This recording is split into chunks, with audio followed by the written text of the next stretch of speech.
Bueno, primeramente, muy buenas noches a todos y gracias por estar nuevamente hoy en esta tercera clase para poder desarrollar lo que es la temática de la imagen y cosmología. ¿Me escuchan, verdad? ¿Grabo o no grabo? ¿Qué dices tú? Graba. Ya.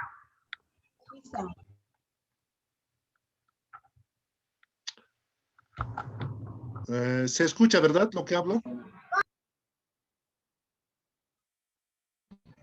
Sí, hermano, sí.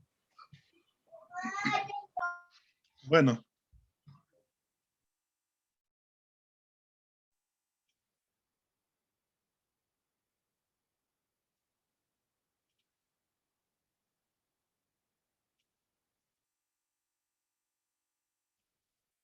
Bien.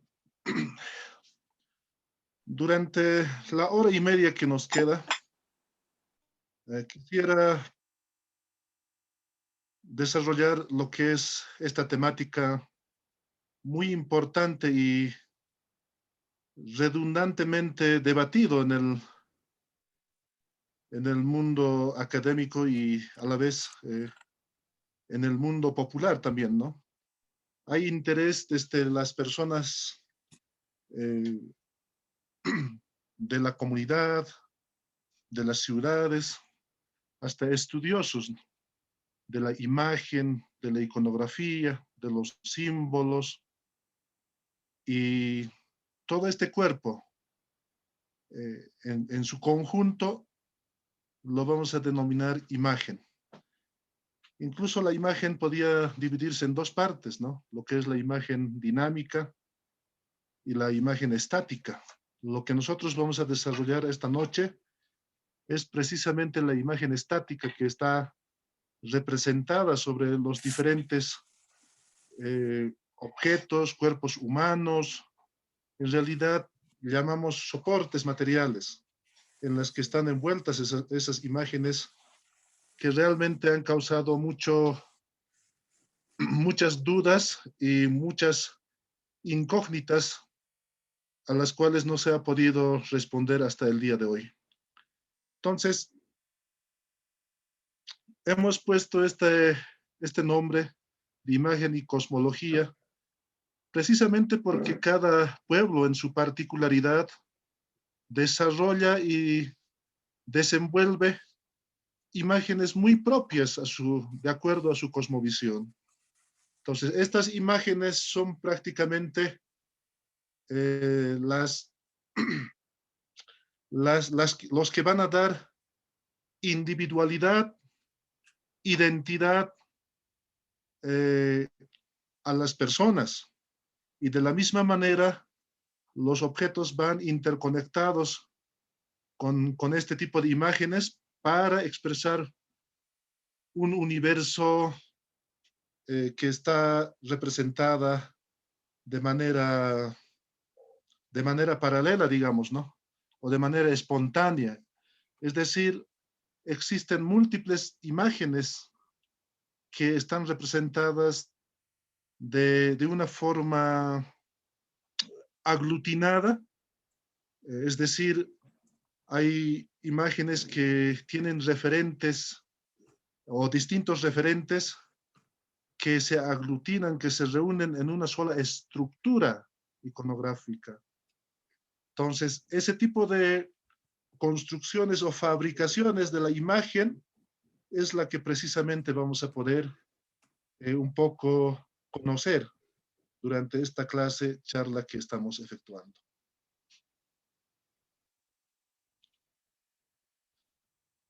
Para dar inicio concretamente a nuestra temática, lo he puesto el título del cuento a la realidad. El cuento del elefante en la oscuridad, relatado por el poeta persa Jalil Rumi.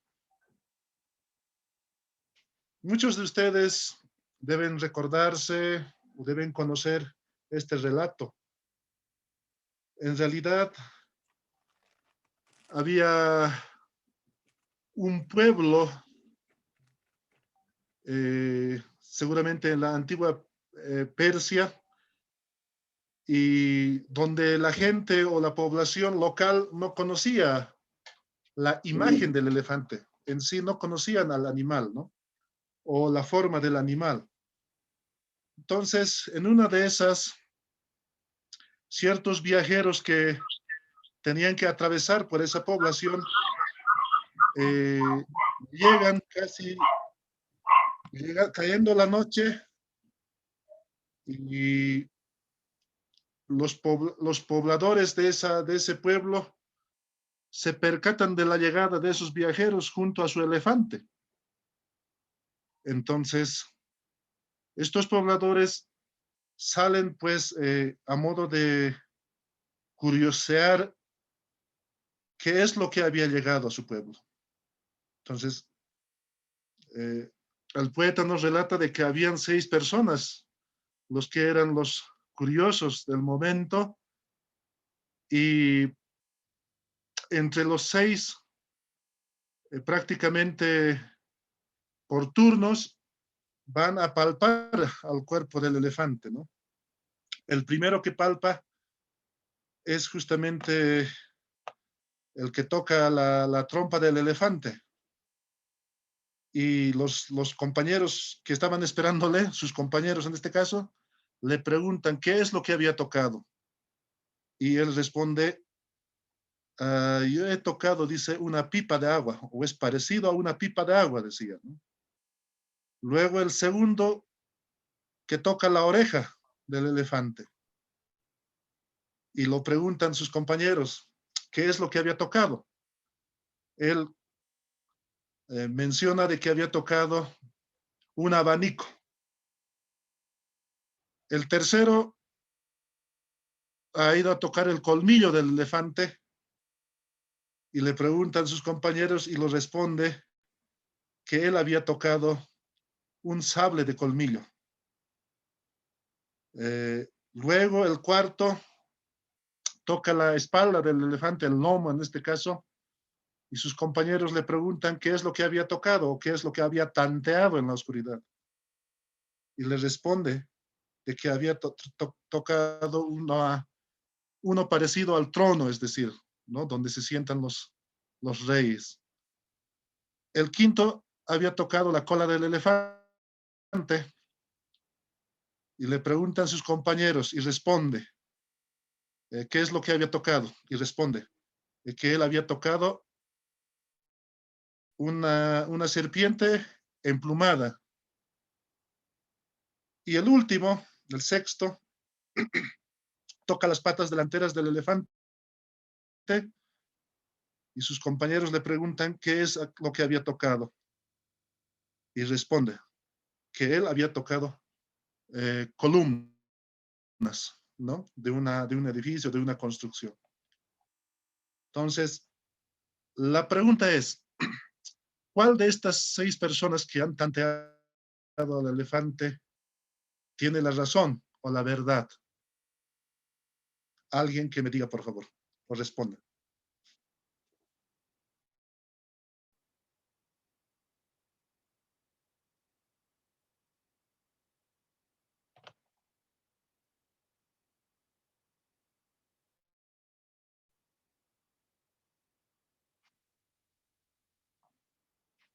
¿Alguien puede responder? Yo pienso que ninguno, porque al final han dado diferentes respuestas y ninguna se acerca siquiera a la realidad, ¿no? Exactamente. El mundo de la iconografía, de la imagen en este caso, es precisamente vista con esa complejidad.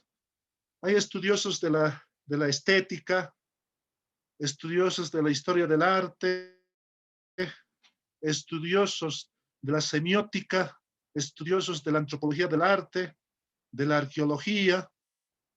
Sin embargo, las imágenes que están estructuradas en base a un conjunto de rasgos son difícilmente entendibles y comprensibles, digamos, ¿no? Entonces, cada uno de los que investigan, los que se dedican al trabajo de investigación de las imágenes, de la iconografía, precisamente se compara con este cuento. Por eso lo hemos puesto del cuento a la realidad, porque actualmente si nos fijamos en los trabajos de investigación con respecto a la iconografía, al arte, a la estética, todavía estamos sumidos en esta complejidad que no se ha podido desenmarañar en su cabalidad. Es decir, no se ha podido interpretar a cabalidad las imágenes que vemos tanto en museos, en sitios arqueológicos, en espacios artísticos, ¿no? Casas de arte, no sé, en varios lugares, ¿no? Entonces, lo primero que nos surge a nosotros es siempre disfrutar y deleitarnos de una manera bastante estética de las cosas, ¿no? Siempre nos conformamos en decir, qué bonito, wow, ¿no? Es el efecto wow que causa el arte y nada más que eso. Y luego nos olvidamos y bueno, pues ya no interrogamos mucho más allá de eso. Entonces, eso es lo que un poquito quiere mostrarnos esta imagen que les estoy presentando, ¿no?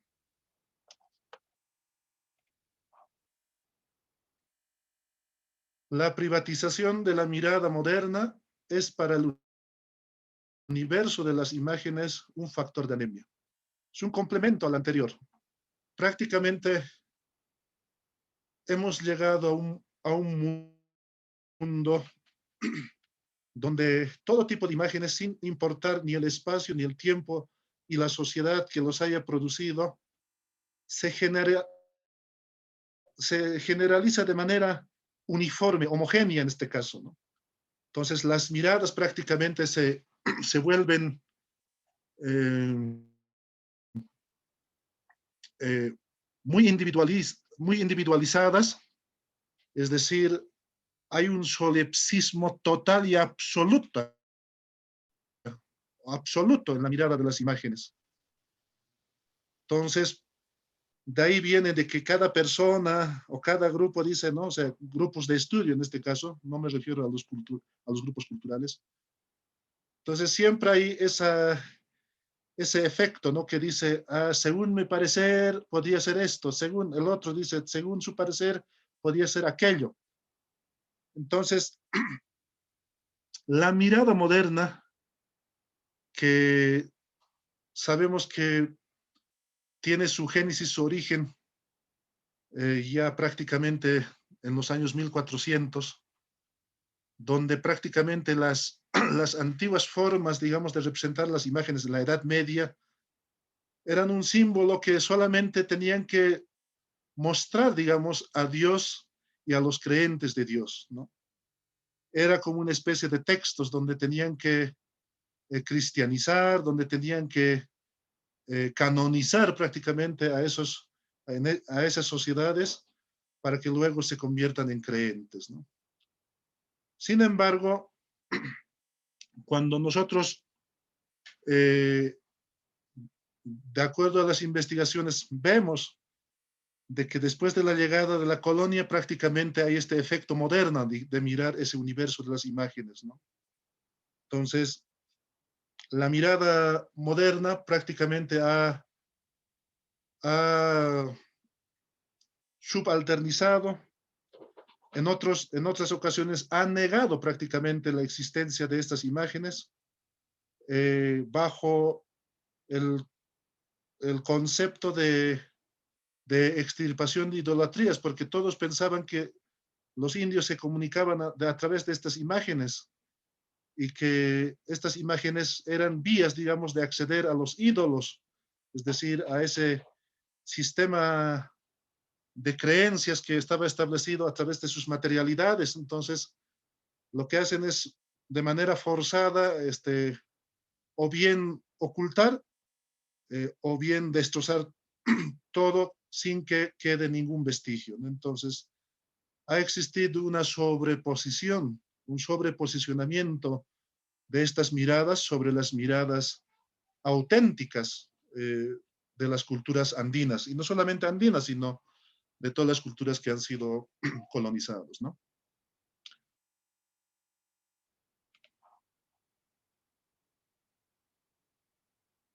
Una mirada sobre las miradas, arte volátil. El arte nace funerario, renace inmediatamente muerto bajo el aguijón de la muerte. Regis Debray nos menciona de que la mirada moderna y más aún la mirada postmoderna prácticamente lo tiene al arte como un banalismo. Es decir, se disfruta hoy y mañana no representa nada. Es un arte de poca duración, es un arte que no sedimenta memoria, es un arte por donde no fluye la historia de nada, es decir, es un arte que detrás de ese arte pareciera de que no tiene un sujeto histórico, social y cultural, pareciera ser una arte que cae del cielo, como decimos, y que no representa nada. Entonces, estamos en ese tiempo donde más peor todavía el arte, entre comillas, del pasado, de nuestra época prehispánica, precolombina, ni siquiera es tomada en cuenta en esa mirada moderna, ¿no? Entonces, el arte es prácticamente vista como una inmensa representación, pero banal o visceral, como decimos, ¿no? Cuando decimos visceral, nos estamos refiriendo a que el arte es como cuando ingerimos la comida, es decir, comemos y esa comida se desplaza por los espacios y luego se desecha prácticamente, ¿no? Entonces, esa es una mirada visceral de las cosas del arte en este sentido, ¿no? El arte tiene escasa duración y moralmente muere en el instante en que desaparece la atmósfera que lo ha originado. Kandinsky es un artista, historiador del arte, y nos muestra, nos muestra un universo donde el arte tiene escasa duración. Prácticamente esta definición concuerda con la primera definición también, ¿no? Y muere, dice, ¿no? Tácitamente, en el instante en que desaparece la atmósfera. Es decir, si mientras los usuarios activos, los productores, los que han fabricado esa imagen o un conjunto de imágenes, viven todavía en su núcleo social, aún tiene sentido ese arte. Sin embargo, cuando ya no están, cuando sufren ya la desintegración corporal o ya no están formando parte de esa sociedad, el arte que han producido no tiene sentido.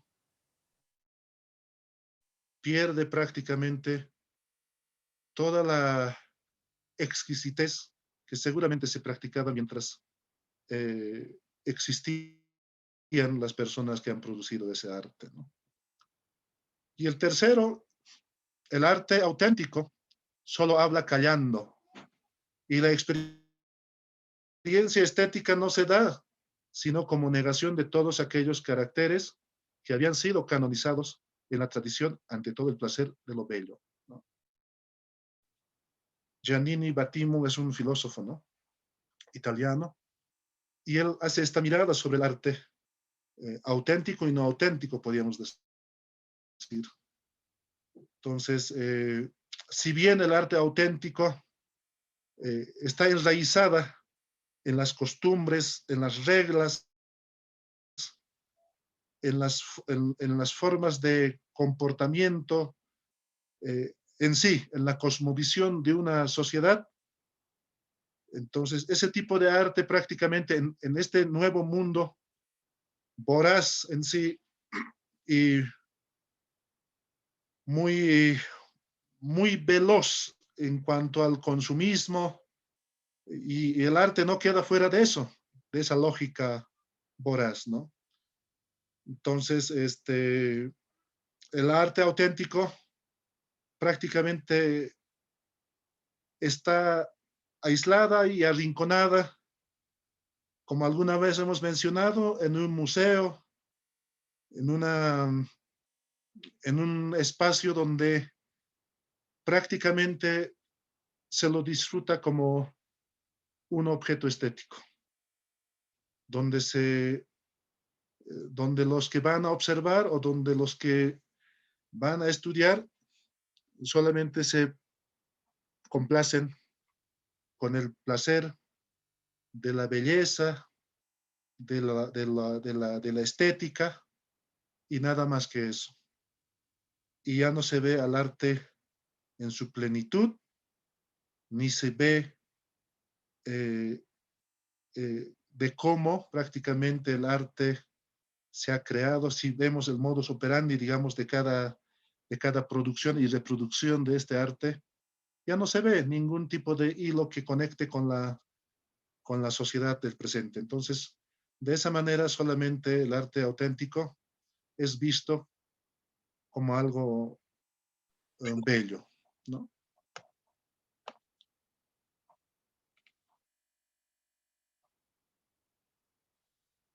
Las miopías, o perdón, la miopía de las miradas. Mirada estético, ornamental y mercantilizado.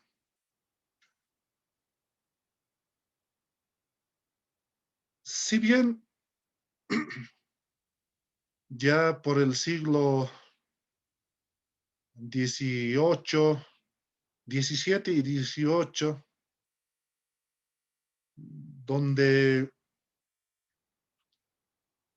los países que han colonizado África, que han colonizado Latinoamérica, prácticamente tenían personas dedicadas a la colección de objetos que estaban inmersos en cada uno de los espacios geográficos donde pertenecían los grupos humanos, en este caso los nativos, que producían su arte auténtico. Entonces, no es nada novedoso de que cada museo de Alemania, de Francia, de Italia, de España y más tardíamente ya en Estados Unidos, hasta habían entidades encargadas de hacer la colección, la recolección de objetos, ¿no? Que para ellos era exótico. Entonces, en esa época prácticamente ya cada uno de estos anticuarios, ¿no? Los que coleccionaban estos objetos, lo llevaba a sus museos para entender, a ver, quién es el que había producido o quiénes habían producido estos objetos, ¿no? Y como alguna vez hemos dicho, que los objetos que se habían producido en estos universos sociales, nativos, entre comillas, para ellos era prácticamente un problema, ¿no? Porque en ese mismo entonces habían dudado de la condición eh, de si eran humanos o no los nativos. Entonces, a la par de eso, también se dudaba si era arte o no era arte lo que habían producido sobre sus objetos, ¿no? Entonces, a eso podemos decir que es la mirada estético, ornamental y mercantilizado, ¿no? Incluso mucha gente al traficar, al hacer ese tráfico ilícito de estos bienes patrimoniales, claro, hoy son bienes patrimoniales, pero en su momento eran cosas exóticas, prácticamente se han convertido en negociantes de primer orden, casi eh, al nivel del narcotráfico que genera hoy ¿no? Los recursos económicos mal habidos en sí, ¿no? Entonces, eso ha sido la historia, ¿no? De objetos que estaban finamente y bellamente decoradas en los mundos, o perdón, de- bellamente decoradas, dijimos, en las comunidades nativas, ¿no? Que han presentado en su momento. Mirada de objetos extraños, raros, extravagantes y hasta anecdóticos. Claro que sí. Eh, Eso era la mirada de muchas personas en sí. Y aún todavía hay eh, grupos sociales, personas de una tendencia muy aristocrática, ¿no? Posesiva en su forma de ver las cosas. Y bueno, pues, y también eh, hay un cierto grado de, ¿cómo podemos decir? De miopía, porque prácticamente los objetos que ven, estos objetos que han sido producidos por los nativos, por los pueblos indígenas, son y han sido vistas pues como algo extraños, raros y hasta anecdóticos, es decir, como si no tuviese a alguien que ha creado, alguien que ha producido, y como si no tuviera sentido, ¿no? En otras palabras. Entonces, esa es otra mirada también que aún continúa hasta el día de hoy. Mirada reacia que pretende conservar su hegemonía, lograda en algún momento de su historia, cabalmente en la época medieval. Esto ya hemos discernido en la segunda imagen que hemos visto, ¿no? Mirada que arrasa con todo lo que, con todo lo que ve a su paso, al igual que las langostas con los cultivos. Hay miradas y miradas. Y si hablamos de esta mirada que estamos especificando, podemos distinguir de que el mundo contemporáneo, el mundo actual de la mirada, se ha apropiado prácticamente de todas las formas de ver la imagen, la iconografía.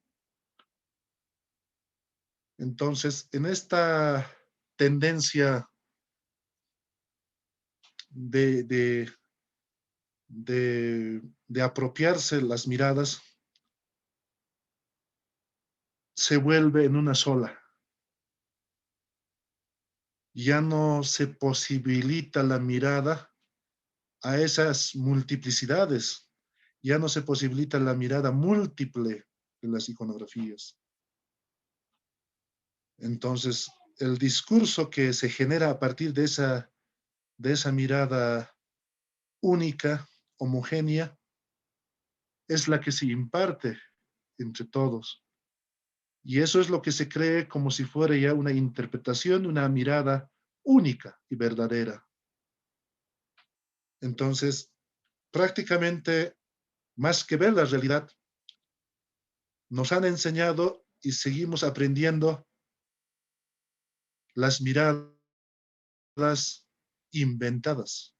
Ya no son esas miradas reales, ¿no? Sino esa mirada inventada por el que detenta esa mirada casi omnisapiencial, ¿no? Es decir, como el único conocedor de las cosas, como el único dueño de esas miradas. Entonces, eso es lo que un poco eh, ha puesto al margen de los estudios también científicos, digamos en este caso entre comillas científicos, las imágenes que se han generado en los pueblos indígenas. Y al estar en espacios muy periféricos, al no estar tomados en cuenta, digamos, en el estudio formal de la ciencia, entonces ahí es donde ha tomado más corporalidad el sentido ornamental y anecdótico de las cosas, en este caso de las imágenes, ¿no? Luego tenemos una mirada de iconofagia a nombre de la iconolatría.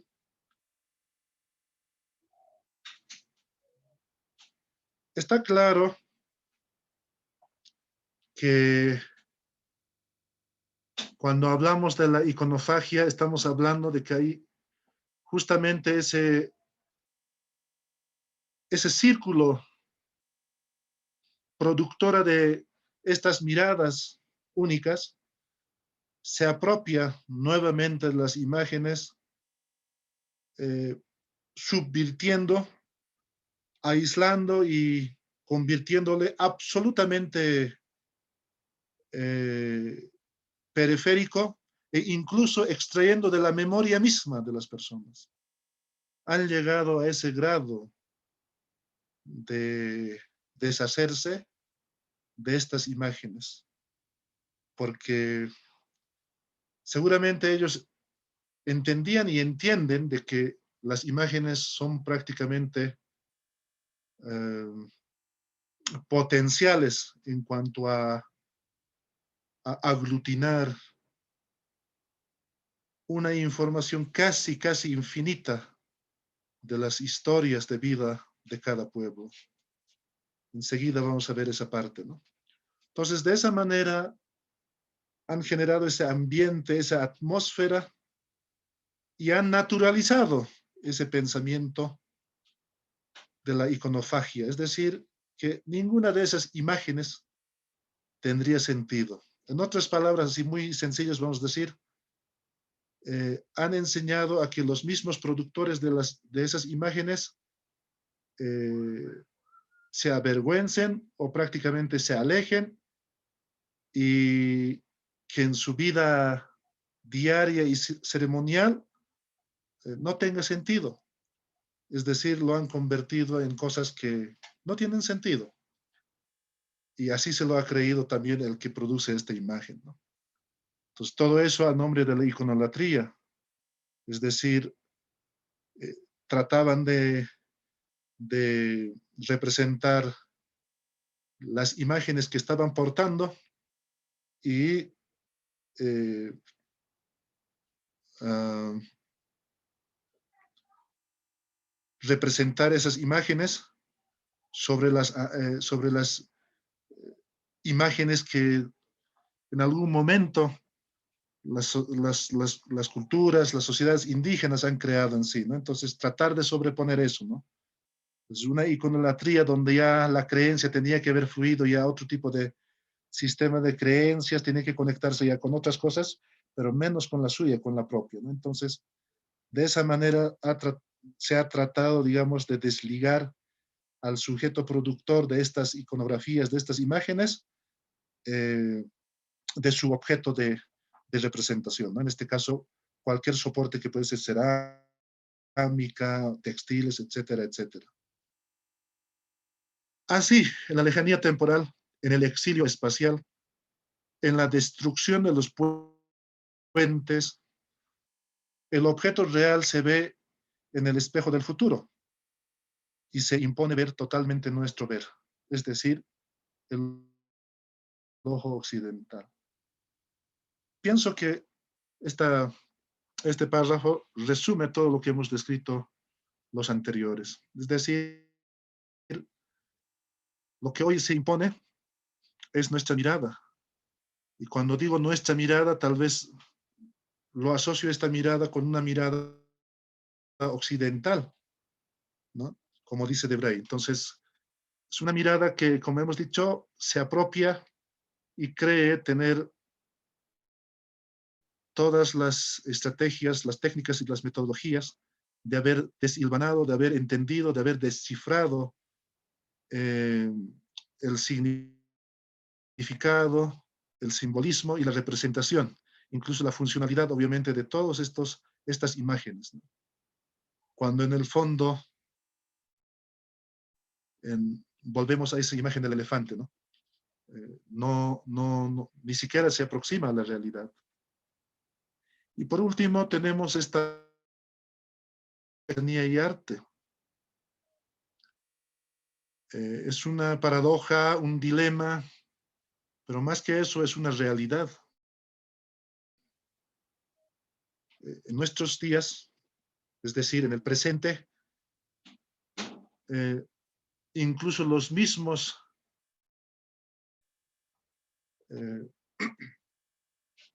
las mismas personas, instituciones o grupos que defienden lo indígena, lo nativo, lo ancestral, quieren exotizar más al indio de la comunidad, al indio de la marca, ¿no? Es decir, al no comprender de cómo está compuesta y conformada la estructura social, su manera de practicar la política, su ideología, su sistema de creencias, su manera de generar, digamos, estos flujos de intercambio en la economía, su ciencia, su tecnología. Entonces, se cree que las sociedades del pasado y las sociedades indígenas del presente no tienen arte, ¿no? Se llega a esa etiqueta en sí, ¿no? Entonces, al no tener arte, entonces lo que están haciendo estas comunidades es solamente una artesanía, incluso una artesanía de sobrevivencia, porque en las localidades o en los pueblos, en las comunidades donde se practica el turismo, entonces es una opción más, es una forma más de sobrevivencia para la gente de esas comunidades o para los habitantes, ¿no?, de esas comunidades. Entonces, ya no se lo ha visto de manera completa, de manera integral, de que todavía estas comunidades también están produciendo, están fabricando, están manufacturando arte. Y cuando hablamos de arte, pero los que estudian, los curiosos, bueno, siempre mencionan de que estos pueblos no son capaces de crear arte porque no cumplen las reglas del formato del arte occidental, ¿no? Como de un Da Vinci, de un Picasso, no sé, de varios artistas que han surgido en su momento, ¿no? Y piensan de que en las comunidades no se hace arte, ¿no? Simplemente se hace artesanía. Entonces, eso también tiene un tinte despectivo, en otras palabras, ¿no? Entonces, así se ha construido, así se ha tejido prácticamente la mirada uniformizadora de estas imágenes, la mirada homogenizante de estas cosas, de estas imágenes. Entonces, al ser un discurso hegemónico y dominante en nuestro ámbito social, entonces este tipo de miradas se han naturalizado.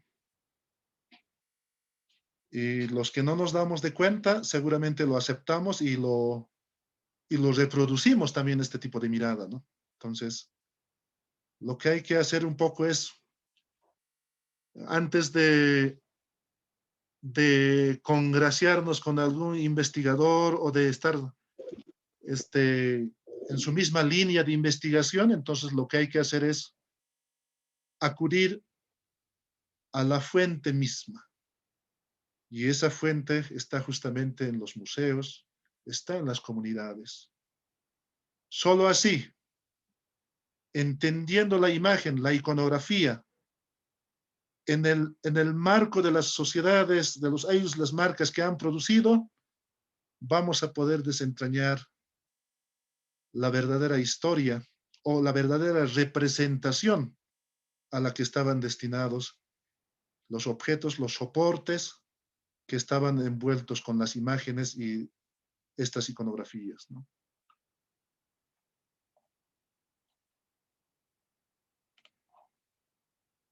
Bueno, nuestro objetivo es comprender que las sociedades andinas del pasado y del presente ven que el cosmos está poblado de seres corporificados, por lo que sus soportes materiales están envueltas con imágenes de esos seres visibles e invisibles.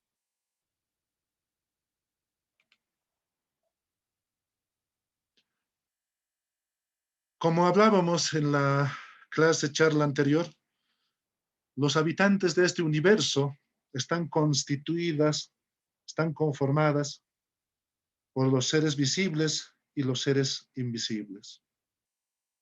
Dentro de los seres visibles tenemos a los humanos, a los animales, a las plantas, los artefactos, es decir, todo tipo de objetos, los cuerpos celestes, los accidentes geográficos y muchos otros más. Y en el otro lado tenemos a los seres invisibles, algunos flujos, multiplicidad de vientos, ajayu y espíritus.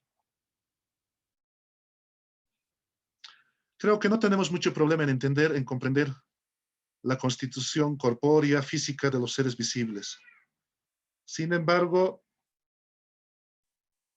quiero poner un poco de énfasis cuando hablamos de los seres visibles, es decir, uno se pregunta, pero ¿cómo se representan las iconografías, los rasgos, las temáticas? ¿Cómo se representan sobre algún soporte, ¿no? Los rasgos, en este caso, de los seres invisibles. Habíamos mencionado de que estos seres invisibles no siempre están todo el tiempo en ese contexto de invisibilidad. Es decir, no siempre están invisibles, sino que en algún momento, así como habíamos hablado del viento, ¿no? Que en medio del remolino hay un señor de la tercera edad que es con joroba, que está yendo, habíamos descrito el anterior. En este sentido, el viento se corporifica en esa persona. O cuando nos relatan del granizo o de la granizada, y en medio de eso se va desplazando, ¿no? Junto a la trayectoria del granizo por donde se van. Entonces, en medio de esa granizada está o una viejita o un viejito, vestido con ropa de color negro. Entonces, el granizo, la lluvia, se corporifica en ese sentido. Entonces, por eso en el universo de las imágenes, en la constitución misma de la iconografía, de la estructura iconográfica, o bien vamos a ver rasgos de estos seres o vamos a ver todo el cuerpo. Eso es lo que tampoco se ha entendido. Siempre estamos buscando, pero las analogías. Pensamos que los pueblos indígenas del pasado y del presente simplemente hacen analogías, en otras palabras, copias de la naturaleza. En el fondo no son simplemente copias, sino que son composiciones, son conceptualizadas y tematizadas en su lógica visual, iconográfica en este caso. Entonces, en este medio es donde toma mayor importancia lo que habíamos hablado en la anterior clase. Estos seres, más que todos los seres invisibles, no siempre están fluyendo, se están desplazando de manera invisible, sino que en algún momento los seres humanos tienen que conocer su constitución física. Y al conocer su constitución física saben con qué tipo de seres se están relacionando. Entonces, por eso es muy importante ver cómo sobre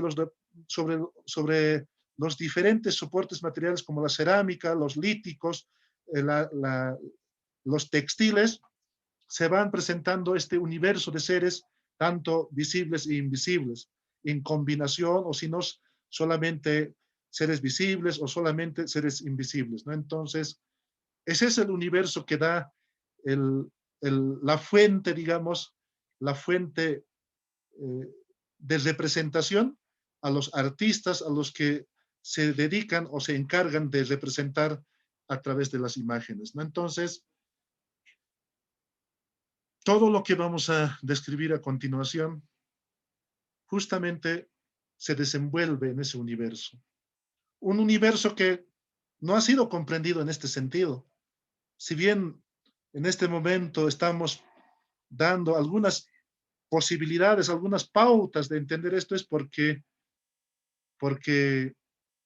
las mismas personas que han sido nuestros informantes y la vivencia misma que hemos tenido en las comunidades nos enseña sobre este universo de las imágenes que han sido representadas sobre esos soportes, ¿no? Entonces, a continuación vamos a ver cómo desde el pasado hasta el presente se van representando las imágenes.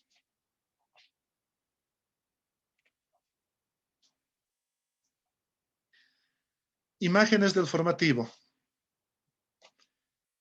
En esta etapa, las primeras unidades sociales que se han constituido aquí en el lago Titicaca, sobre el río Desaguadero y sobre el río Popó, sobre el lago Popó, prácticamente tenían su fuente visual, digamos en este caso, su fuente de donde podían extraer imágenes y luego representar sobre cierto tipo de materialidad. Era un mundo, un universo reducido en su momento. Entonces, las culturas de esa época, del formativo en este caso, en la región del lago Titicaca, tenían pues su fuente primordial e importante a los seres que habitaban en el lago. En este caso, los peces, como vemos en esta imagen, vemos los anfibios, un sapo en este caso, y vemos igualmente acá un sapo, el rayo junto a la cruz andina y los perros domesticados que vemos en ambos extremos de esta pieza y los peces nuevamente, ¿no? Entonces, el universo de donde extraían estas imágenes prácticamente era el lago Titicaca. Es decir, era un mundo donde proveía bastante información, digamos, para que los seres humanos en su conocimiento técnico, simbólico y estético vayan representando estas imágenes. Entonces, el mundo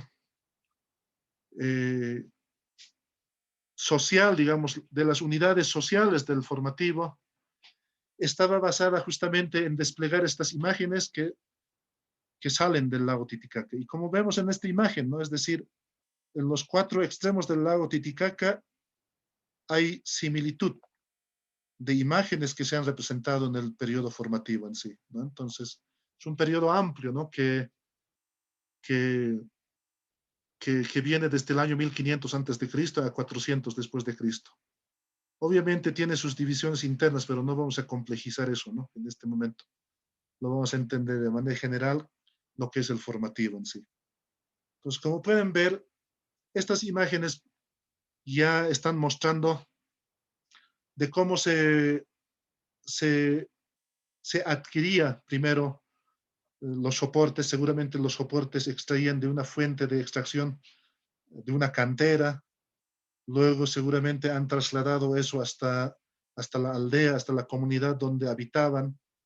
Luego de eso han hecho los retoques importantes, ¿no? Con el desbastado, el pulido, y luego encima de eso han dibujado y lo han hecho en bajo, medio y alto relieve también, ¿no? Las imágenes. Entonces hay todo un proceso, como algunos autores lo llaman, toda una cadena operatoria en sí, desde que se extrae la piedra, en este caso, hasta que se culmina con una escultura como estas, ¿no?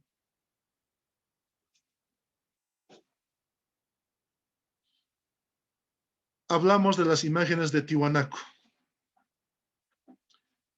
La sociedad tiwanacota prácticamente ha sido una máquina, entre comillas, pongo máquina, en cuanto a la producción de la iconografía. Los tiwanacotas tenían una mirada opulenta en sí. una, una representación casi infinita de imágenes que han prosperado en el núcleo y en el espacio que han administrado los tiwanacotas. Prácticamente es un lenguaje visual, un lenguaje que tiene mucho contenido, significado a la vez, ¿no?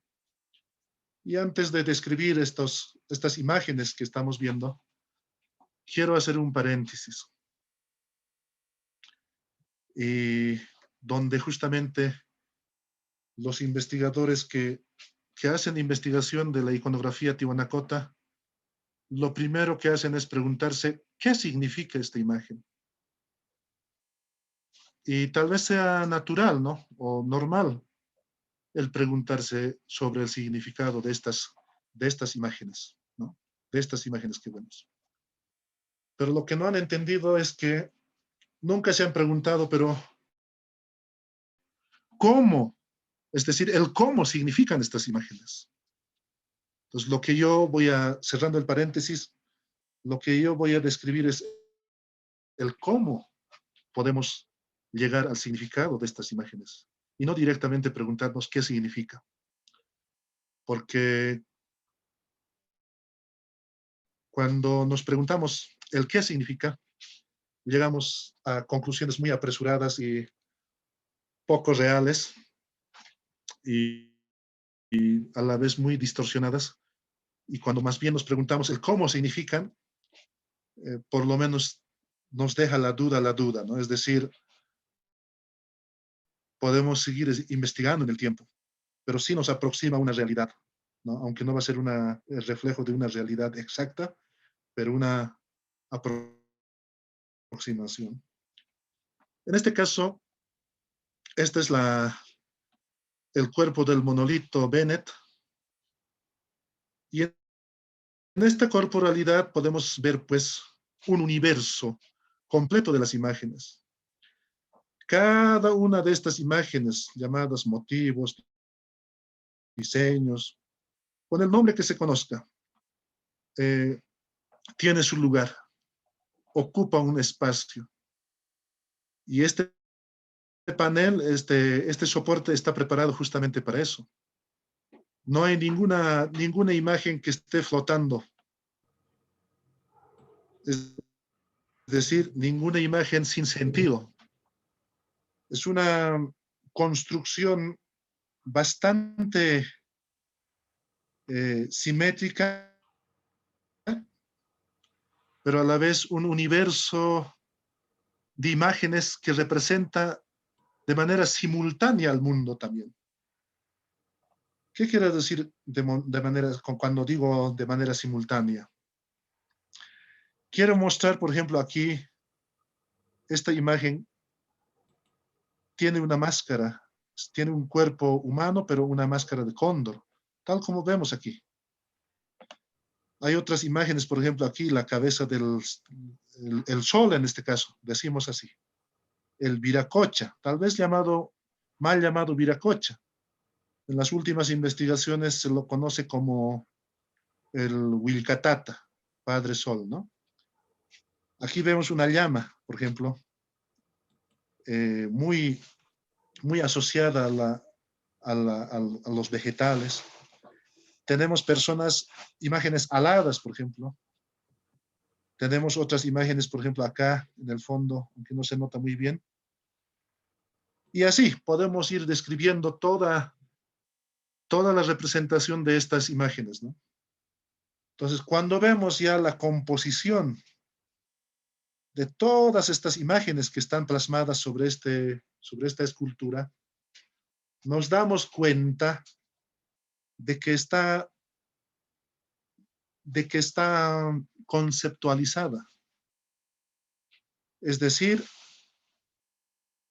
las personas que han manufacturado, que han fabricado primero la escultura y sobre eso esta iconografía, estaban muy conscientes de cómo podían representar el universo en esta imagen.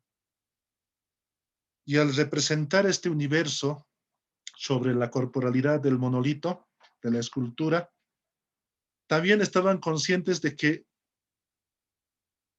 a través de la visualización de otras personas podían transmitir códigos, información.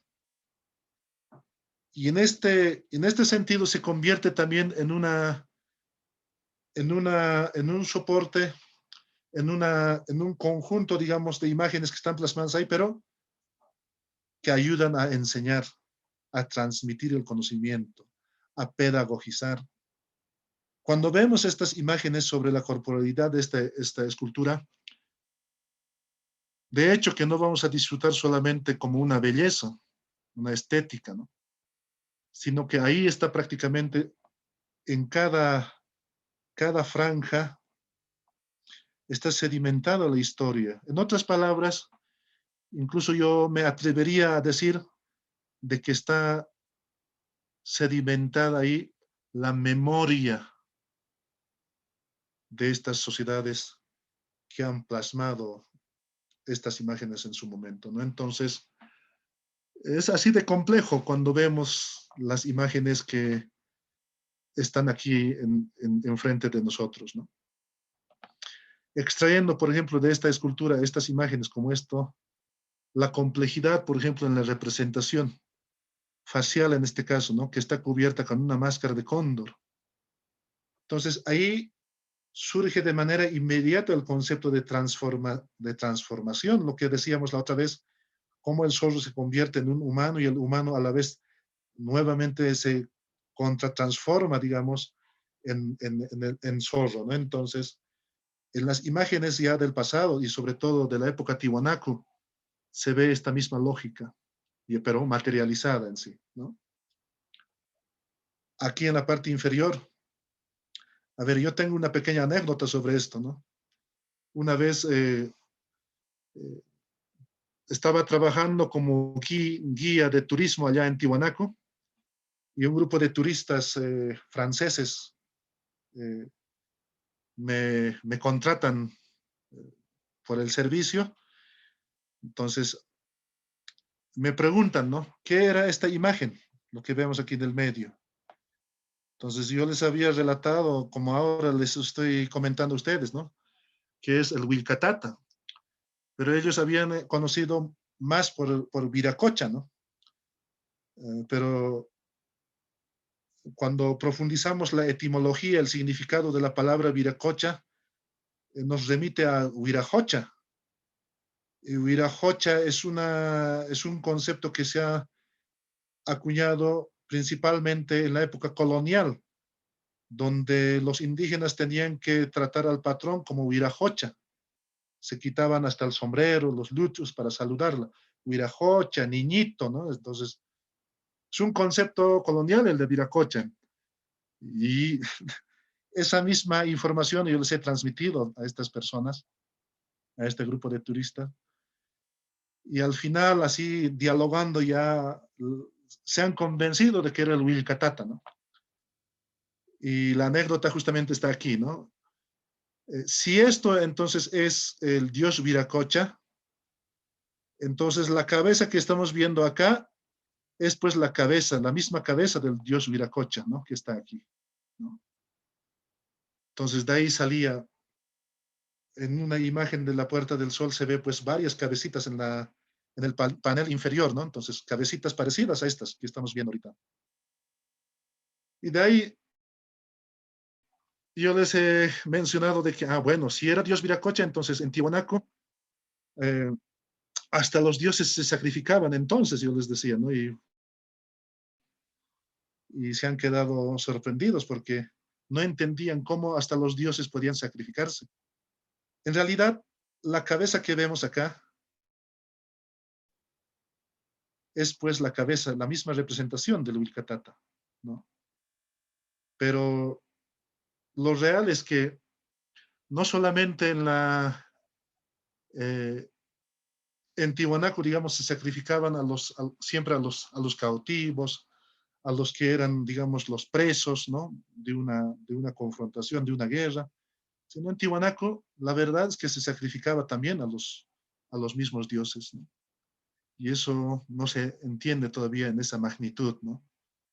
Hay imágenes que muestran justamente cómo los seres que representan al mismo Viracocha están atados de mano tanto hacia adelante como hacia atrás. Y aquí en la misma imagen, por eso vemos la misma cabeza en sí, ¿no? Que no muestra el cuerpo, simplemente la cabeza. Entonces, son temas como esta que todavía eh, necesariamente faltan investigarse, ¿no? Para sintetizar esta parte, quisiera, antes de que me olvide, mostrar de que si bien estos cuerpos, digamos que, que están envueltas con estas imágenes,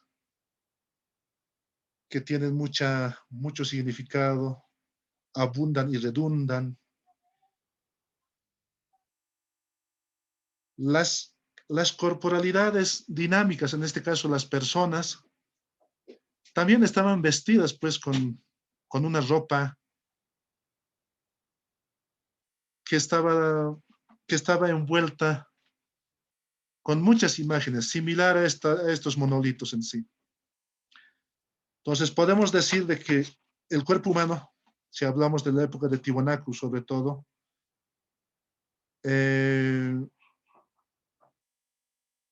al vestirse, digamos, con una indumentaria que tiene detalles muy condensadas sobre la iconografía, entonces podemos decir que era como una especie de matriz que generaba símbolos, pensamientos, generaba prácticamente toda esa abundancia de significados al moverse, ¿no? Es decir, las personas que habitaban ese pueblo, al llevar sus ropas, sus indumentarias, también generaban, también llevaban y desplazaban mucha información por donde se quería desplazar, ¿no? Entonces, no son solamente imágenes del pasado, imágenes que solamente nos sirven para observar de manera pasiva y disfrutar como algo estético y ornamental, ¿no? Es decir, no son imágenes parecidos a los cuadros que actualmente tenemos en una pared de nuestra casa, ¿no? Entonces, son imágenes que se condensan y fluyen prácticamente mostrando y prácticamente cristalizando la identidad, la identidad y la cosmovisión de cada uno de estos pueblos.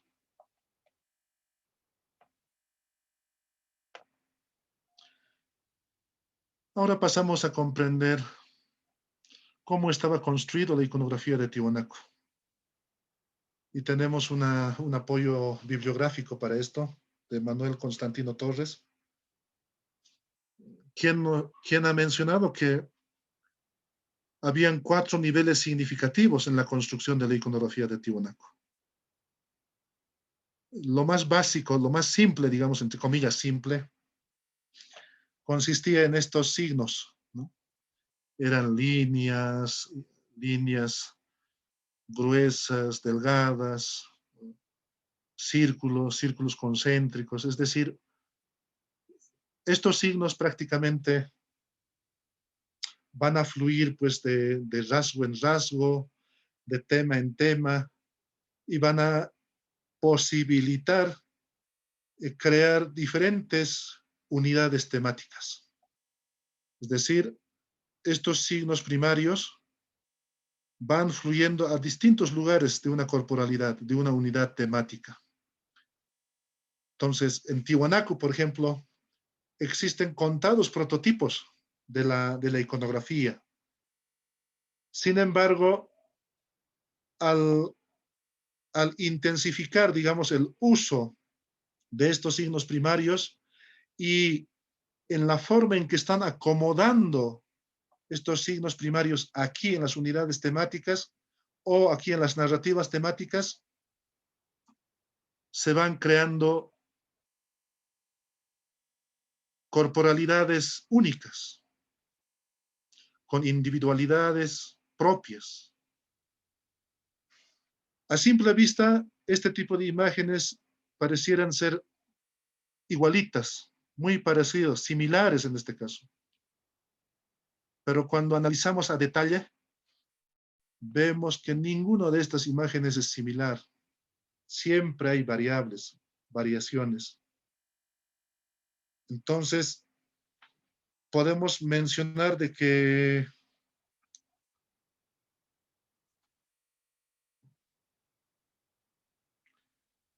estas diferencias van a fluir siempre de manera permanente para crear, para generar identidades propias de cada imagen. Y al generar identidades propias se está generando un universo de seres con distintas maneras de representar su corporalidad. Entonces, cuando vemos, por ejemplo, la construcción de la iconografía de Tiwanaku, empezamos de estas cosas básicas como los signos primarios, llegamos a la aglomeración de signos primarios y se fabrica esta unidad temática. Y posteriormente, al contar con estas narrativas temáticas. Entonces, son como, no sé si vale el ejemplo, pero son como textos que se producen en páginas, en capítulos, y bueno, podemos ver ese tipo de formación, digamos, de la complejidad de estas imágenes, ¿no? Que culminan, que concluyen, digamos, en una narrativa temática. Entonces,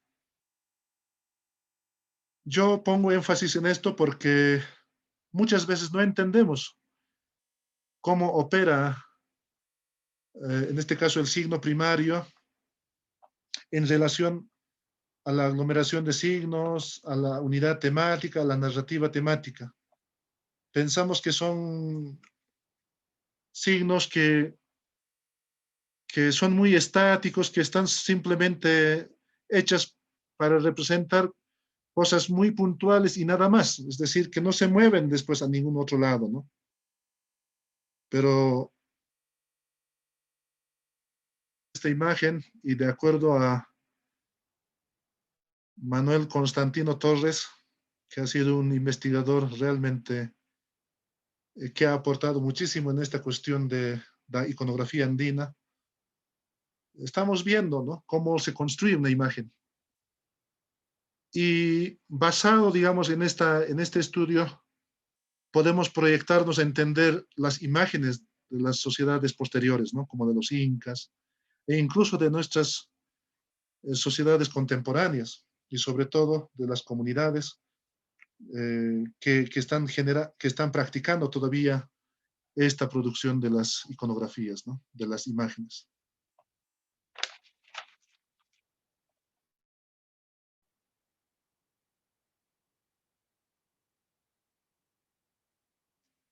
Pasamos a la imagen de la cultura inca, a las imágenes, perdón. Aquí vemos en su textil, en los tocapus, cómo se va parametrando, es decir, cómo se va construyendo la imagen, y de acuerdo a una cosmovisión. Si bien en la lógica de cómo se relacionan con el universo, si bien coinciden y continúan en su forma de practicar las ceremonias, de desplegar las ofrendas, tanto del formativo, de Tiwanaku, en este caso la cultura inca, pero siempre hay un sello que muestra una particularidad.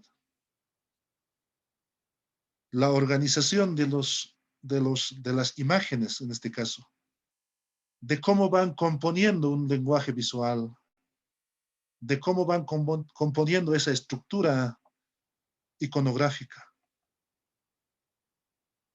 Y como vemos en las diferentes imágenes, como en este quero, como en este aríbalo, cómo se va componiendo, ¿no?, la imagen. Muy distinta a lo que hemos visto aquí. La manera de interrelacionarse con los seres sigue siendo el mismo. Y los insumos, la materialidad que han desplegado para las ceremonias, sigue siendo lo mismo. Entonces, la pregunta sería, entonces, ¿dónde está la diferencia?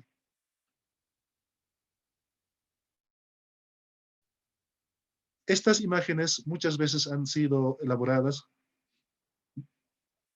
no necesariamente han sido elaboradas para mostrar, pues, los seres de su universo. También han sido elaboradas para ocultar en sí. Por eso en muchos casos, por ejemplo, aquí en la iconografía inca, solamente se pueden ver algunos rasgos, no hay temáticas como en Tiwanaku.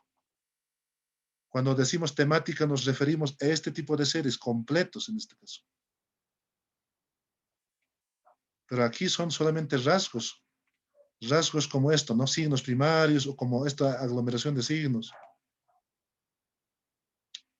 Cuando estamos viendo estos textiles. Entonces, si bien los tiwanacotas practicaban ambas formas, ¿no? Es decir, mostrar seres del universo y ocultar algunos seres, durante la cultura inca y sobre todo en estos textiles se practicaba el ocultamiento de la corporalidad de los seres. Y simplemente se representan algunos rasgos, obviamente rasgos sobresalientes de ese ser. Ellos han codificado sobre estos textiles, por ejemplo, estos peces, algunas imágenes geométricas que posiblemente estén relacionadas con las constelaciones. No vamos a decir con exactitud, ¿no? Pero estamos identificando solo rasgos. Esta cruz, por ejemplo, acá. Este cuadrado cuatripartita, ¿no? Cuatripartita, perdón. Y vemos la representación de este símbolo que pareciera ser también representación de la ropa dentro de la ropa, es decir, de la ropa dentro del textil. Entonces, es una imagen condensada a base de rasgos en este caso, de partes de distintos seres.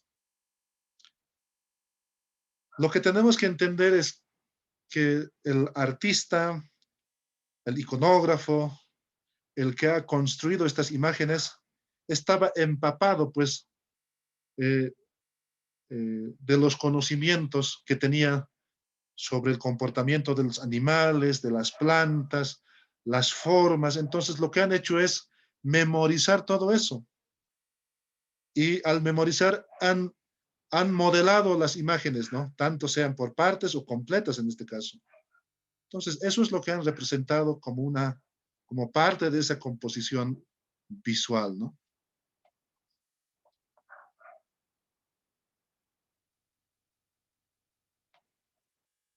Cuando pasamos ya a las imágenes de la colonia, las imágenes de la colonia prácticamente se han adaptado de manera bastante habilidoso, digamos, sobre los soportes, que han manufacturado los incas, ¿no?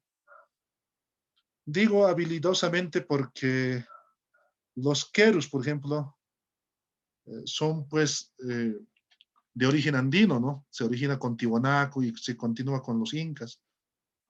Pero si vemos a detalle la iconografía, ya vemos aquí representaciones de imágenes coloniales de los españoles, ¿no? Hasta esta imagen que vemos acá ya tiene una representación colonial. Lo mismo en nosotros que podemos ver, pero lo más representativo es aquí, ¿no? Entonces, la colonia ha podido introducirse de manera muy sagaz, yo diría, porque sobre la marcha, digamos, sobre la práctica visual que tenían los incas sobre estos soportes, inmediatamente introducen estas imágenes y hacen de que los incas se apropien de alguna manera de estas imágenes coloniales, ¿no? Entonces, si bien hay alguna temática, digamos, indígena, en este caso inca, pero ya el resto es una temática colonial, ¿no? Entonces, ahí se puede ver de que sobre los soportes también se está practicando lo que es el sincretismo en sí, ¿no? Imágenes coloniales e imágenes incas en este caso. Lo que se puede ver también es cómo, cómo se va adosando, digamos, sobre este escudo, por ejemplo, eh, estos aves andinos, por ejemplo, esta es la suerte María, como lo llaman acá, es un ave rapaz parecido al águila, pero cómo lo están componiendo, digamos, como si fuera ya parte de las imágenes coloniales prácticamente. Las flores, por ejemplo, la plantación de flores en las apachetas, no, perdón, en las huacas, actualmente se siguen llevando las flores y se ponen, ¿no? Donde son espacios sagrados. De la misma manera se están ahí mostrando en esta imagen. Entonces, lo que podemos ver es aquí el caballo, por ejemplo, ya sustituye lo que es la llama, ¿no? Porque en las iconografías incas se muestra pues lo que es la llama, ¿no? Pero después ya el caballo, ¿no? Entonces, de esa manera, la colonia ha tratado de dar otro sentido sobre los mismos soportes en sí, ¿no? Prehispánicos. Yo creo que es un tema muy complejo y amplio esta parte y sería muy bueno, tal vez los que están interesados, profundizar esto en base a la bibliografía que existe en sí sobre la iconografía colonial.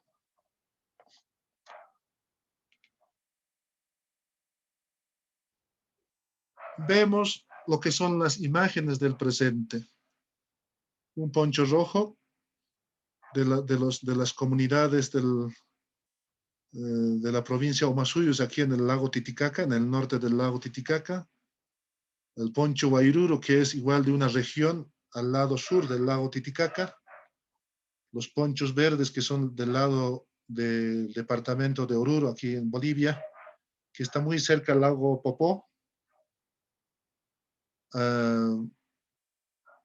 Un poncho de la cultura quero del Perú, muy interesante. Las formas de vestirse en las comunidades cacachacas, aquí en el norte de Potosí. Tarabuco, que está un poquito más allá de Potosí, en Sucre. Y Uruchipaya, que está en el departamento de Oruro, justo ahí en el lago Popó, ¿no? Del departamento de Oruro.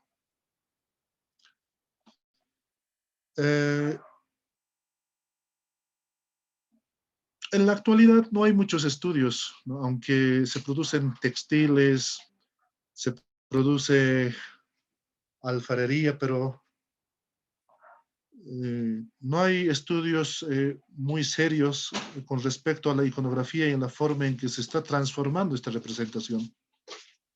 Vemos, por ejemplo, ya una diversidad de representaciones. Mira, en nuestro tiempo, en este momento, así está compuesto la construcción y la fabricación de las imágenes.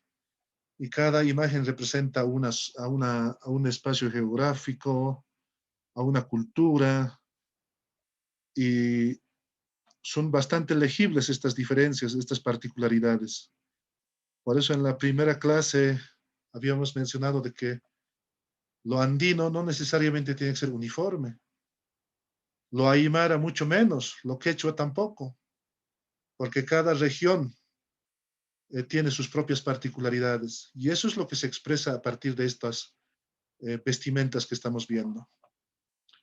Algo importante que hay que resaltar aquí. Obviamente nosotros estamos viendo productos acabados.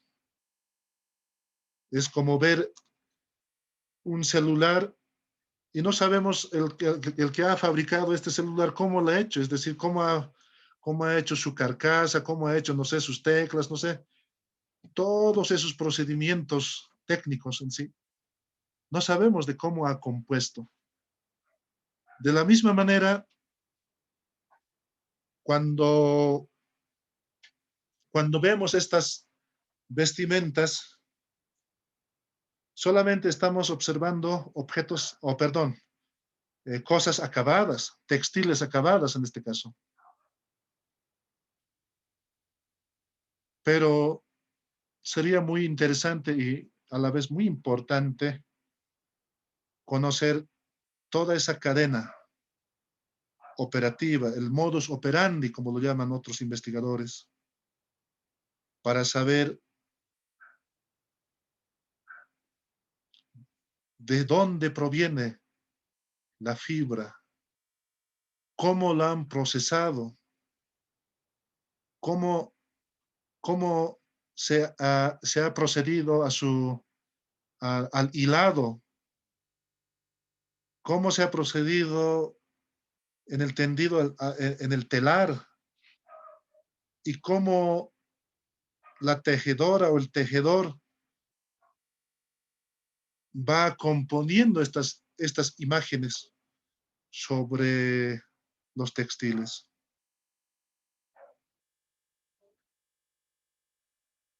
Muchos tejedoras y tejedores llevan el conocimiento de las imágenes solo en la memoria, es decir, en su mente. Ellos tienen esa mapa mental de las imágenes que han memorizado. Y sin que dibujen en un papel o sobre cualquier otro soporte, como ayuda a la memoria, trabajan de manera bastante sucinta. Saben qué ser es primero, cuál viene luego, cómo se articulan, digamos, la composición de las imágenes, las distancias, las orientaciones, a cuál lado tiene que estar mirado una imagen, las proporciones, es decir, los tamaños, los colores que va a representar esa imagen.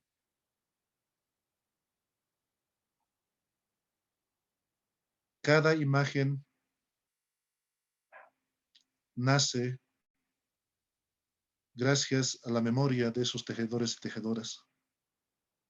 Y estos tejedoras han memorizado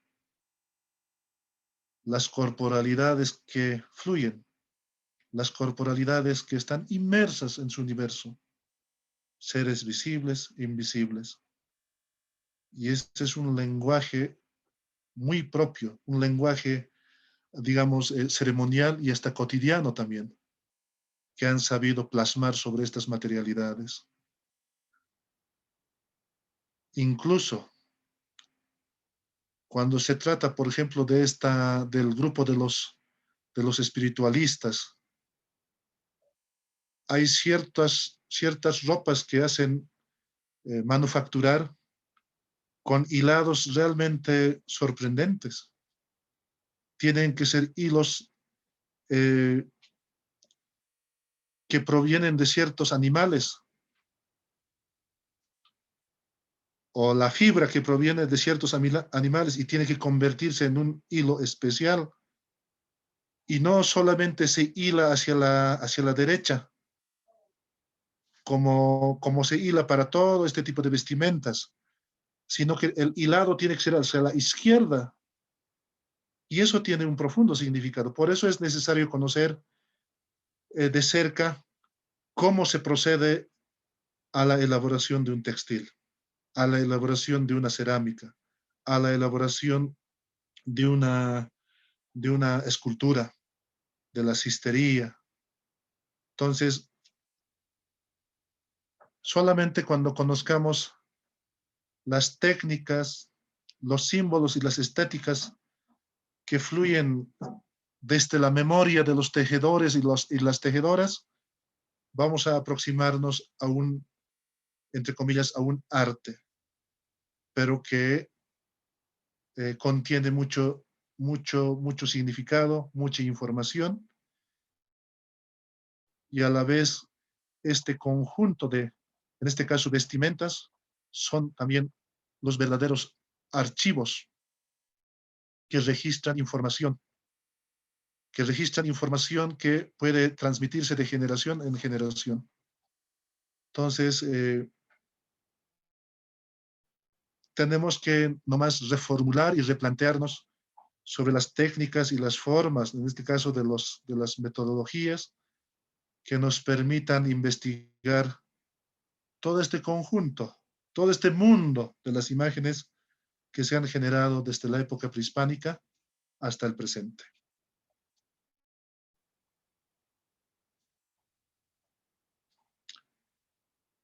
Ya casi para ir cerrando esto, vamos a referirnos a la lógica invertebrada de la estructura iconográfica. Suena algo raro, pero es bastante provocativo también a la vez, cuando mencionamos lógica invertebrada.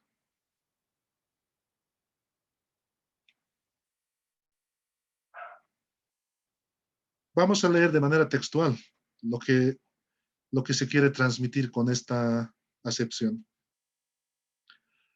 Las imágenes que han construido las sociedades del pasado y del presente se hicieron bajo el precepto ideacional de material informal, modulación intensiva de flujos, conectores hemos denominado, agitación de formas que luego serán capturados para su visibilización y redundancia.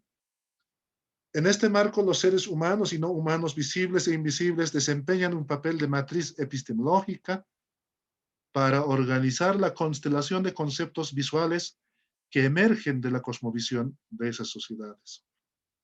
Raro. Raro porque casi al concluir, estábamos mencionando aquí en esta diapositiva, estábamos hablando de la memoria de los tejedores y de las tejedoras. Y cuando estamos hablando justamente del precepto ideacional, nos estamos refiriendo justamente a ese universo de la memoria que se registra en la mente de los tejedores y de las tejedoras, ¿no? Solo así es posible una multiplicidad infinita de imágenes. Es decir, cuando las imágenes todavía no son imágenes, cuando las imágenes están en la mente de los tejedores y las tejedoras, podemos hablar de un mundo ideacional y de material informal, porque no tiene forma todavía. Aún son imágenes mentales lo que están fluyendo todavía. Modulaciones intensivas, es decir, en la memoria de estas personas, cómo de manera mental se va organizando estos flujos que conectan una imagen con el otro, cuando separan los paneles de una imagen del otro. Y sobre todo, en esa memoria hay una agitación de formas. Hay infinitas formas mentales que van condensándose en la mente, en la memoria de estas personas. Y lo que apenas nosotros vemos es la captura de una de esas formas que han nacido de la memoria de estas personas y que se ha materializado sobre un soporte. Entonces, por eso hemos denominado agitación de formas. Cuando está en la memoria, cuando las imágenes están en la memoria todavía de las personas, en la mente de las personas, hay una agitación de formas que luego son capturadas y representadas en cierto tipo de objetos. Y luego replicadas y redundadas a la vez. Entonces, en ese mundo, nuevamente están presentes los seres humanos y no humanos, seres visibles y no invisibles, donde prácticamente a través de su materialización, habíamos mencionado de que los seres humanos requieren ver materialmente a los seres invisibles sobre todo, para luego generar sus formas de relacionamiento. Lo que habíamos dicho en algún momento, su manera de interrelacionarse, la ética de convivencia, permanentemente repetimos eso. Y en este caso, cómo se genera todavía un contrato, un nuevo contrato cosmológico, habíamos mencionado, para poder entender el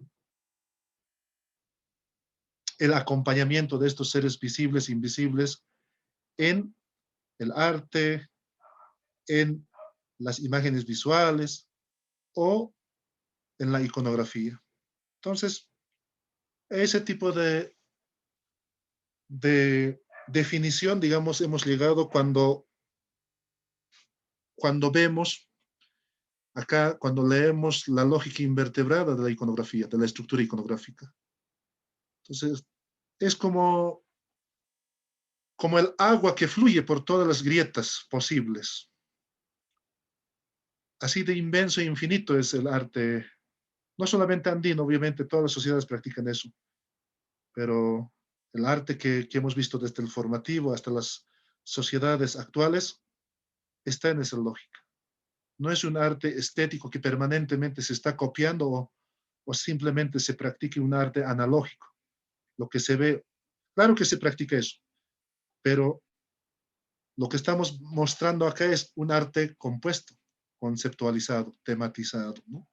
Entonces, ese es el objetivo de esta parte de la presentación. Algunas implicancias ontológicas de la imagen. Las sociedades andinas tuvieron y tienen como su fuente de inspiración a los seres naturales que son visibles e invisibles. Claro que sí, la primera fuente inmediata es justamente las cosas que rodean a los seres humanos, ¿no? Plantas, animales, seres humanos, objetos.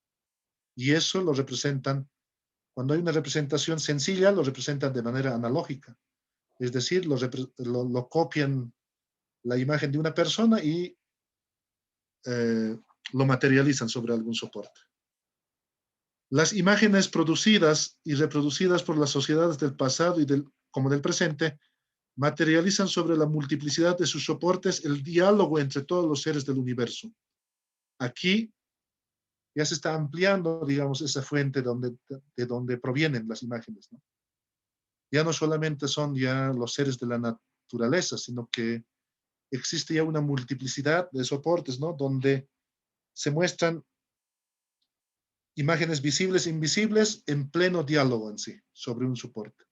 Es una temática en sí, es un mundo pequeño, por eso en la primera clase habíamos hablado del microuniverso, del microcosmos, ¿no?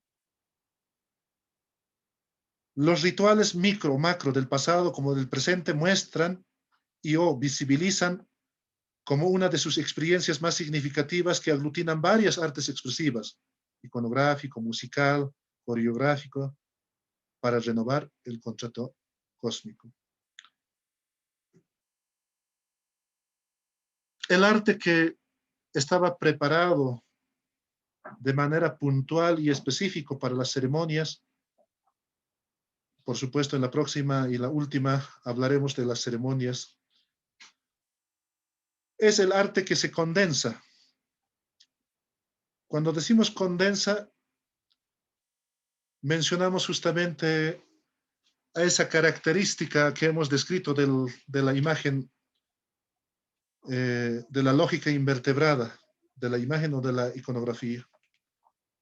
Entonces, las imágenes, tanto los textiles o de cualquier otro objeto, realmente adquiere su verdadero sentido, su diágesis, como dice Manuel Constantino Torres, es decir, su verdadero sentido, cuando están fluyendo en una fiesta, en una coreografía, en una procesión o cualquier tipo de ceremonia. Ahí es donde realmente se le otorga su verdadero sentido a la existencia de las imágenes que hemos descrito. Posiblemente, por ejemplo, la imagen, una unidad temática que representa solamente a una imagen, no tenga mucho sentido cuando el objeto está solito, aislado de esa ceremonia o de esa fiesta, de ese comensalismo.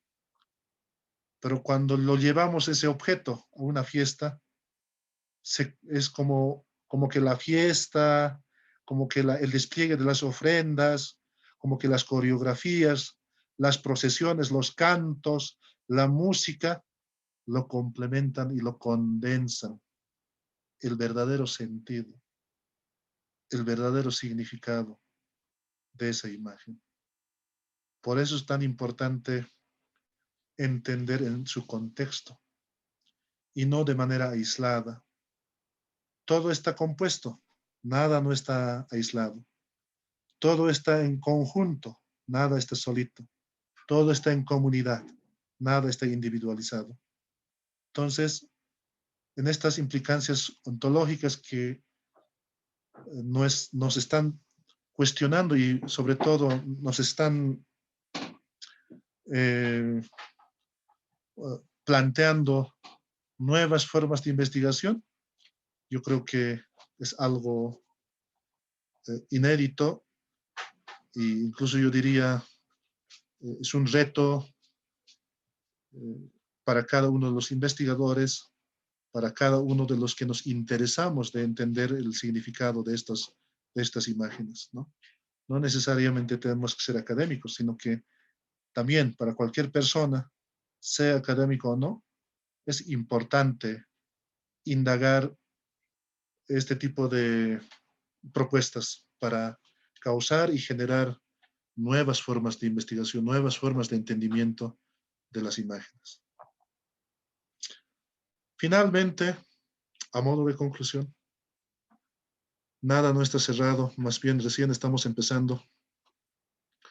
Podemos pensar que las imágenes andinas son como medios para administrar las relaciones entre humanos y no humanos, seres visibles e invisibles, para posibilitar una convivencia reglamentada y renovar continuamente el contrato cósmico.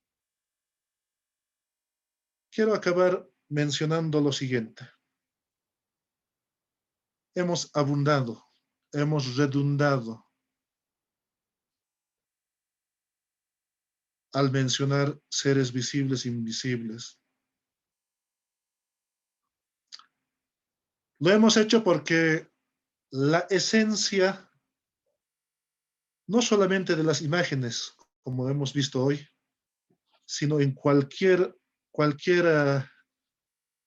situación, cualquier elemento, estructura de una sociedad, siempre parte de estos seres. Por eso es tan importante comprender y conocer sus formas de relacionamiento con los seres humanos. En este caso hemos visto a partir de la iconografía, a partir de las imágenes, y cómo, si bien en el anterior hemos hablado de una ética de convivencia, pero esa ética de convivencia, ¿cómo se materializa sobre los objetos. Entonces, esa convivencia reglamentada podemos observar sobre el textil, sobre la cerámica, sobre los líticos, sobre los huesos, sobre la cistería. Cada uno de estos soportes nos está mostrando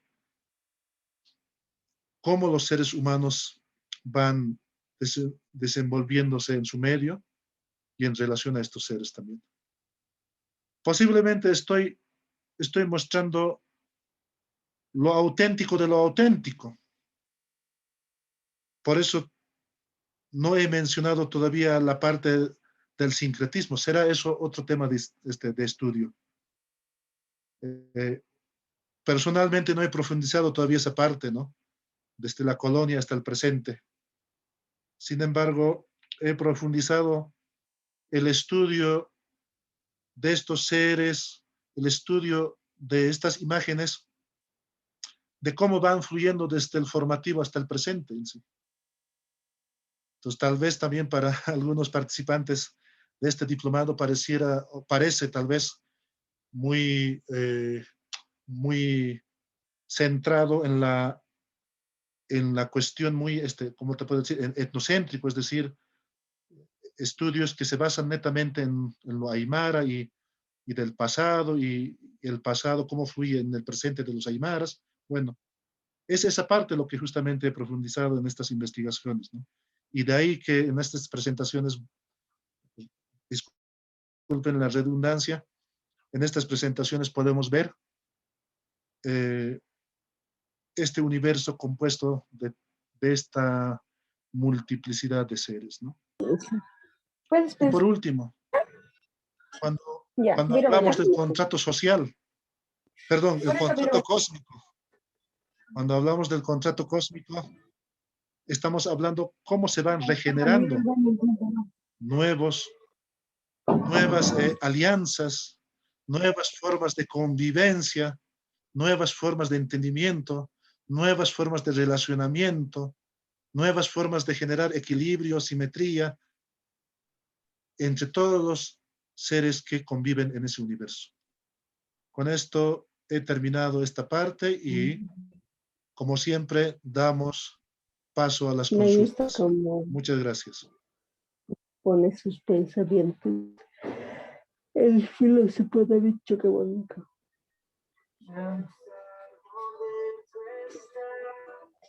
Como habla pausada y calmadamente. Nunca me había interesado sus... Sí, tiene una idea Por favor, muy adelante con las preguntas, por favor.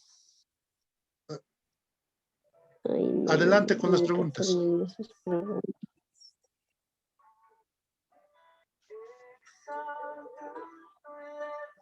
Buenas noches. Yo tenía una pregunta un poquito capaz retrocediendo a la anterior sobre la piedra tutelar que causaba, que era un ser, digamos, predador, pero ya había visto, Sí. ya había tenido la oportunidad de estar en Oruro, Carnaval, por ejemplo, hay dos lugares que yo había visitado, o sea, hay una piedra que le dicen el piedra del sapo en el norte, y hay una piedra que le dicen boca del víbora, pero la gente, digamos, ahí va a como pedir favores o algo así, digamos, ¿no? O sea, que digamos que esas piedras no causan acecho, digamos, sino que como que causarían, o sea, darían bienestar, algo así sería más o menos, porque en la anterior hemos hablado de la piedra tutelar, ¿cómo era esto? De la boca cala, digamos, ¿no? Que causaba, que era un ser predador, ¿no? Que tenía una boca, así. Entonces, pero yo, como decían también, había un lugar que había un texto que decía ahí que había un pucara, no sé cómo algo decían en el carnaval, porque yo había ido a Oruro y para los carnavales y ahí los lunes, martes, creo que iban ahí, nosotros estábamos quedados ahí más cerca, entonces justo habíamos visto eso, eso era un poquito mi inquietud, digamos, ¿no? De preguntar.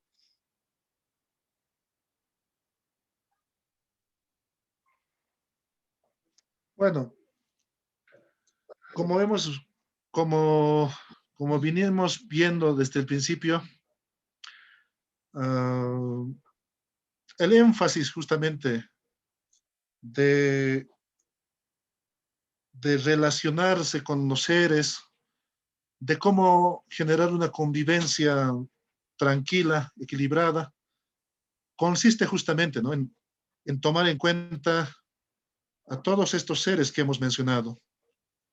Entonces, lo único que estamos viendo ahora es, si bien el anterior hemos visto de manera oral, verbal, espectral, digamos, la constitución de los seres, los tipos de seres y cómo operan dentro de una comunidad, dentro de un ayo, de una marca. Ahora hemos visto cómo esos seres se representan sobre los soportes materiales, cómo se conjugan sobre, por ejemplo, cuando hemos visto el monolito Bennett, hay un conjunto de seres que están estructurando esa narrativa temática, y al estructurar esa narrativa justamente están incluyendo seres completos e incompletos, llamémosle así. Y cuando decimos completos, hemos visto una llama completa, una persona, pero cuando vemos incompleta simplemente vemos una cabeza, un brazo, una pierna. Entonces, es como una materia prima, digamos, ¿no? Estos rasgos, ¿no? Estas partes de los distintos seres son como materias primas que sirven para generar, para construir, para fabricar una imagen y condensar a la vez esa imagen para que adquiera sentido, ¿no? Entonces, ¿cuándo realmente adquiere sentido? Cuando dices, estimado Iber, cuando ciertas imágenes se destinan para ver, para visibilizar los seres predadores, cuando otros se destinan para, para, para, para representar otros seres que representan también para visibilizar las actividades que tienen los seres humanos en función a los astros, por ejemplo, de los cuerpos celestes. Entonces, cada uno de estos seres constituye un mundo y cada uno de este grupo de imágenes también constituye otro mundo. Entonces, al interconectarse, al interrelacionarse justamente, los humanos pueden leer, interpretar, codificar y transmitir ese conocimiento al resto de las personas que posiblemente no han sido los autores que han generado esa imaginaria, ¿no? Otra pregunta, por favor.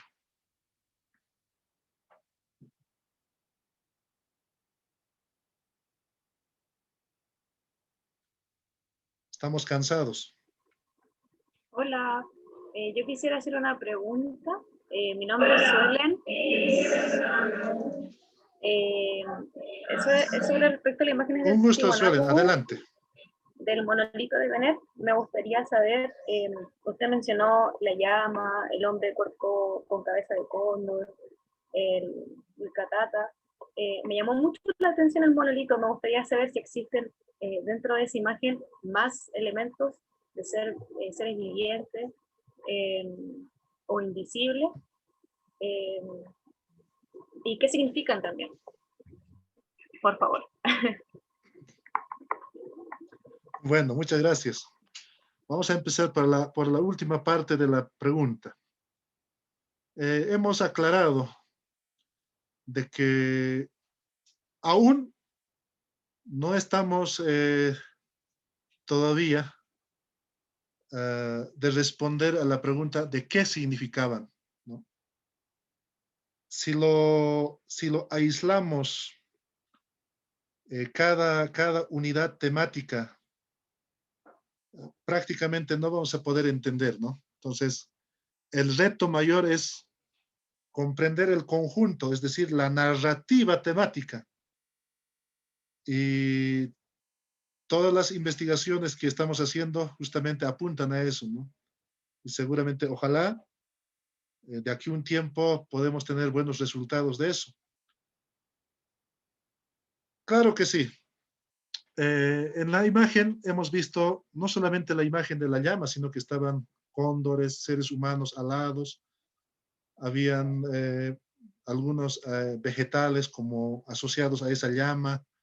Hemos visto una cabeza que hemos dicho que es del Huilcatata, y la misma imagen del Viracocha que estaba al centro del monolito, ¿no? Entonces, son varias imágenes que componen esa narrativa temática. Y estas imágenes obviamente proceden o provienen de distintos universos. Así en términos sencillos te puedo decir, ¿no? Vienen del mundo de arriba, del mundo de aquí y del mundo de abajo. Entonces se conjuga esto en esta narrativa temática, y eso es lo que justamente da sentido, digamos, a la información que contiene, y eso es lo que se transmite a los demás humanos, ¿no?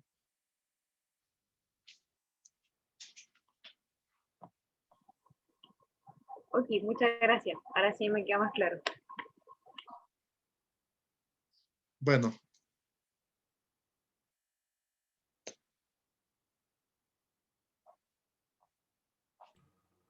Bien. Como no hay preguntas y Mario, consultas, ¿cómo está Feliciano? Adelante. querido hermano Mario, buenas noches queridas hermanas y hermanos que están allí, contactado a través de este medio, escuchando a usted, pensando y también, viendo posibilidad de cuál fue nuestro pasado y cómo estamos aquí, unos seres esporádicos, y cuál sería nuestro futuro. A mí me ha hecho pensar algunas cosas, pero esto hubiera sido una maravilla para mí, ¿no? Con todo respeto de usted. Iba presentando tema en tema, de modo que íbamos preguntando y usted abordando el tema y hubiéramos ido conversando, en otras palabras. Y eso hubiera sido maravilla. Y ahora usted ha expuesto tema de vital importancia, pero amplio contenido, y al final resulta bastante que analizar, conversar, y formular preguntas para mí no es tan fácil, porque, repito, es un contenido extenso. Pero de pronto recordaba también, ¿no? Yo considero que usted colgará su material en la plataforma, que ojalá sea así, para poder descargar y volver a leerla, y pueda ser importante para recordar, para tener un material y para tener una iniciativa, pensar desde nuestra realidad de cada pueblo. Usted tocó el tema mejor dicho, habló del lago de Titicaca. Cuando habla del lago Titicaca, recuerdo, la pude escuchar, leer por ahí, pero no, yo no estoy seguro que esto sea así, pero me gustaría compartir y que usted me ayude a absolver esta duda. Que los pueblos originarios de Sudamérica son hijos, hijas, herederos del pasado del Manco Cápac Mamaugyo, que son nacidos de esa laguna. Entonces, usted y yo, la mayoría de las personas que creemos que es así, somos hijos del Mamaugyo, y de Manco Cápac, hijos, hijas de esa laguna de Titicaca. Todas las culturas que ahora convivimos en diferentes países de Sudamérica, o tenemos otra partida, otro origen, que a algunos historiadores mundo occidental expone que somos procedentes desde Asia, Medio Oriente, algún otro. Yo poco creo, más bien estoy convencido que somos hijos e hijas de esta tierra y procedentes de una cultura, una civilización, de un pensamiento propio de nosotros. Entonces, eso quisiera, si usted no sé si haya hecho una investigación, tiene un juicio de valor sobre este tema. El segundo es que ahí usted presentó algunos valores culturales, elementos culturales tangibles, como por ejemplo los ponchos. Pero también no solo ponchos constituiría esa riqueza cultural tangible, los instrumentos musicales, los, las, a ver, diría los materiales o los utensilios de las cocinas, herramientas del trabajo agrícola. Bueno, entre otras riquezas que tiene los pueblos originarios de Bolivia. No sé si forman parte de algún centro o llamemos museo cultural arqueológico construido por ustedes, administrado por ustedes, dirigido por ustedes para exhibir a al presente y futuras generaciones de lo que es pasado cultural, histórico, identidad, pensamiento de nuestro pueblo milenario de Bolivia? ¿O no hay nada de centro, museo arqueológico, museo histórico de entidad cultural del pueblo milenario? Digo esto porque a futuro, tal vez después de todo este acontecimiento social, me toca ir a Bolivia. Quiero ir a visitarla, conocerla, llegar a un punto donde esté todo una colección de riqueza material, filosófico, identidad histórica. Allí están concentrados para mirar, para identificar, para entender lo que es los pueblos originarios de Bolivia.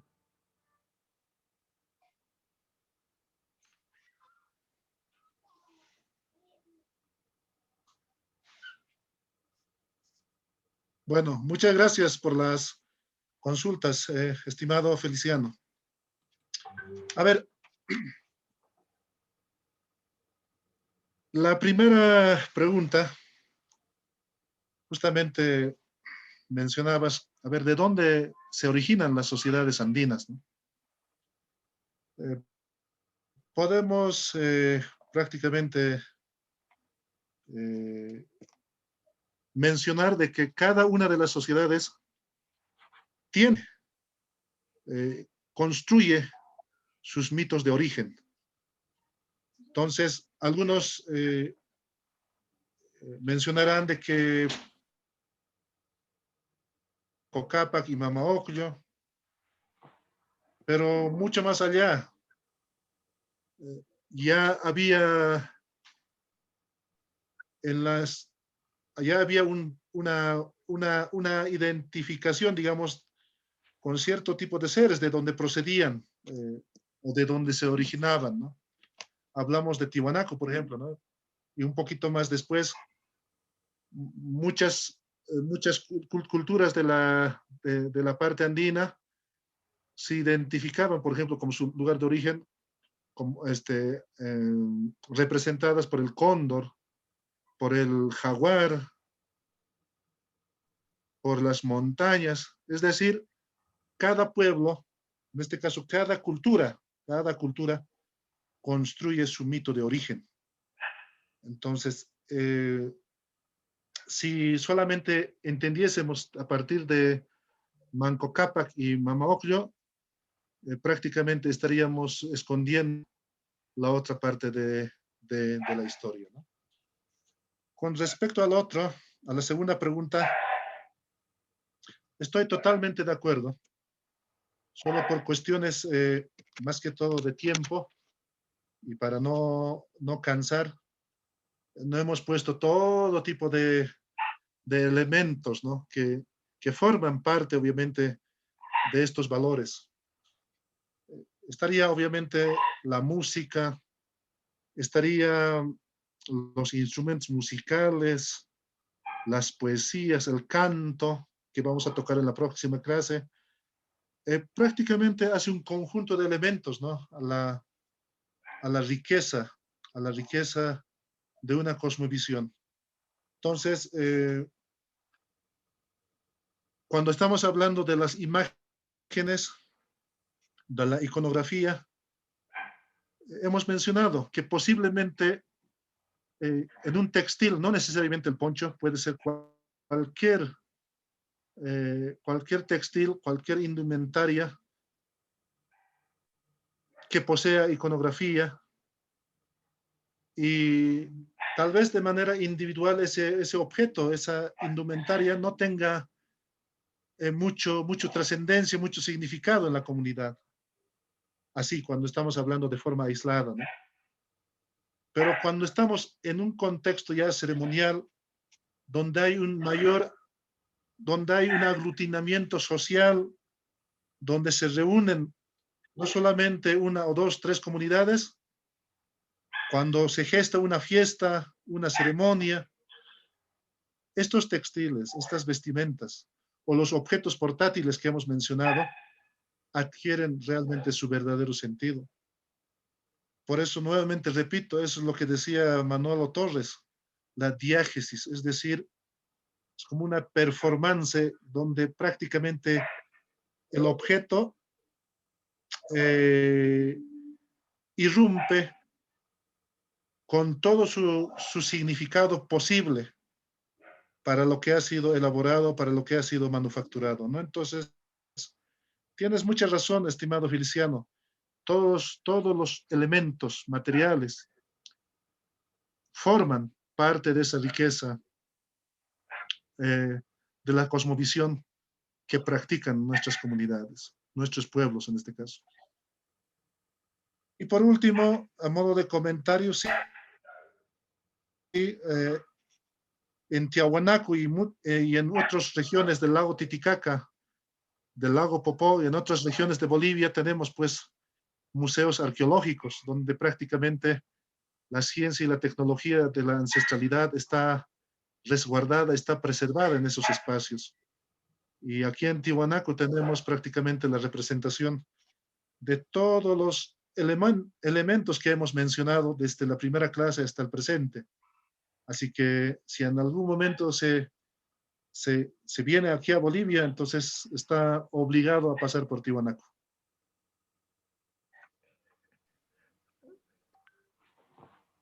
¿Cómo está, Mario? Buenas noches. Yo tengo una consulta. Adelante, estimado, dale. Mire, por ejemplo, de ese término de la Hayu, primero que nada decir que comparto mucho el amor que tiene Feliciano justamente hacia esta hermosa tierra, hacia mis raíces andinas. Y me gustó mucho una frase que dijo al principio del curso de lo que es el haki, que quien deja sus orígenes atrás no es nadie. Justamente retomando a partir de eso, en lo que he estado viviendo en Cochabamba y La Paz, la palabra ahayu, por algún motivo aquí en Cochabamba, les molesta a las curanderas. Cuando les dicen, por ejemplo, llevan una guaguita y le dicen, ay, se le ha ido el ahayu o algo, y dicen, no, ahayu eso es de paseños. Aquí es el ánimo, ánimo. ¿Por qué hay esa no transculturación, sino hay como que esa, no sé cómo llamarlo, o sea, de regiones tan cercanas, por así decirlo? ¿Y pasa lo mismo con los tejidos? Esa es mi pregunta.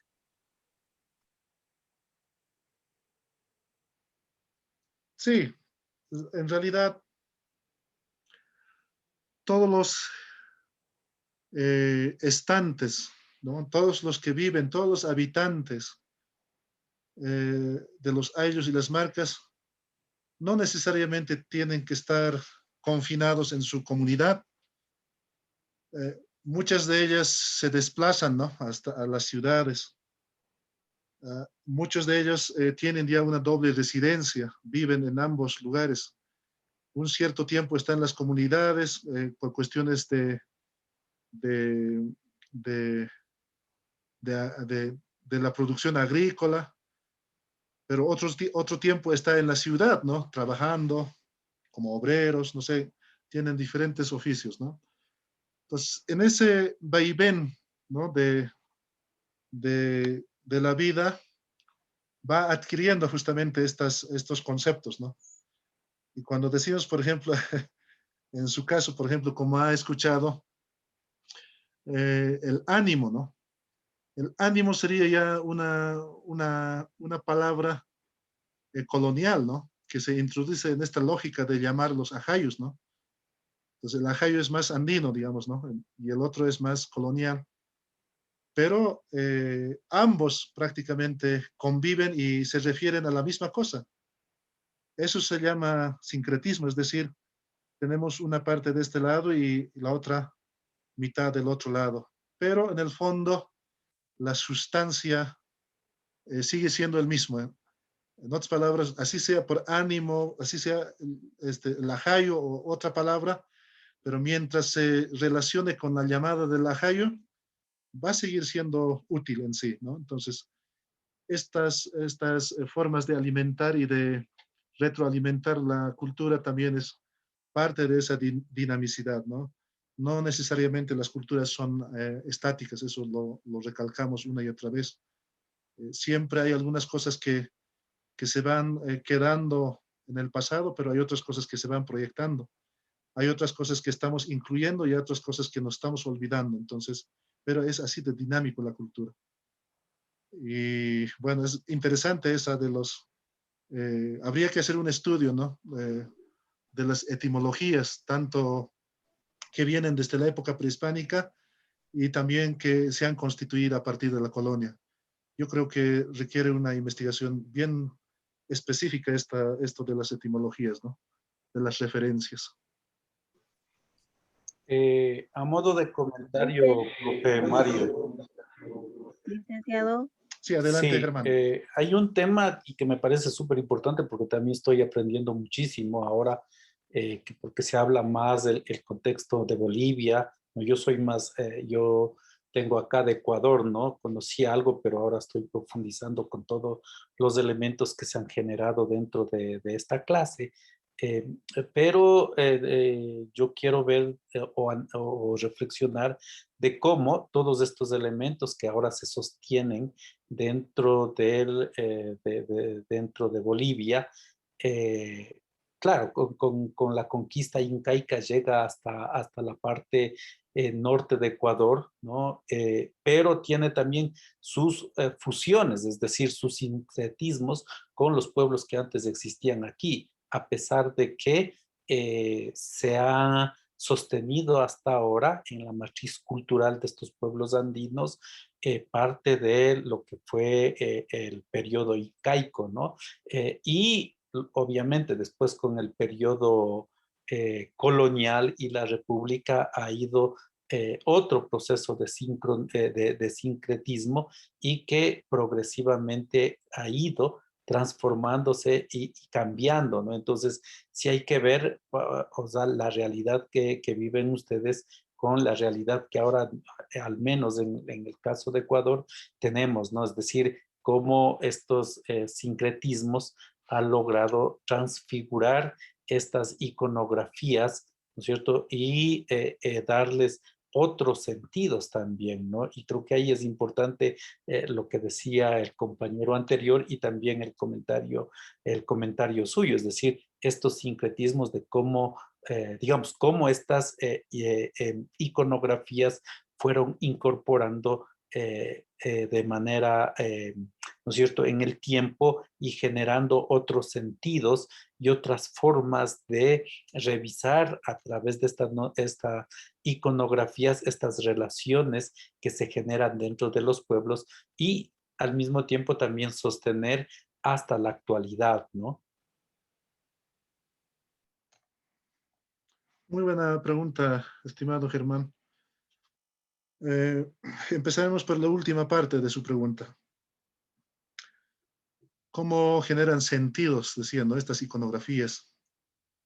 Lo que podemos mencionar es que cada cultura siempre y de manera bastante abundante va a representar siempre los seres o los objetos que los rodean en sí, lo que está más próximo a su espacio de convivencia. Entonces, de ahí que cada cultura adquiere su propia particularidad, su propia identidad a la vez. Si bien aquí en los Andes, o más que todo aquí en la región del lago Titicaca, hay, por ejemplo, está constituida por la fauna, digamos, por los peces, por lo que hemos mencionado, los anfibios.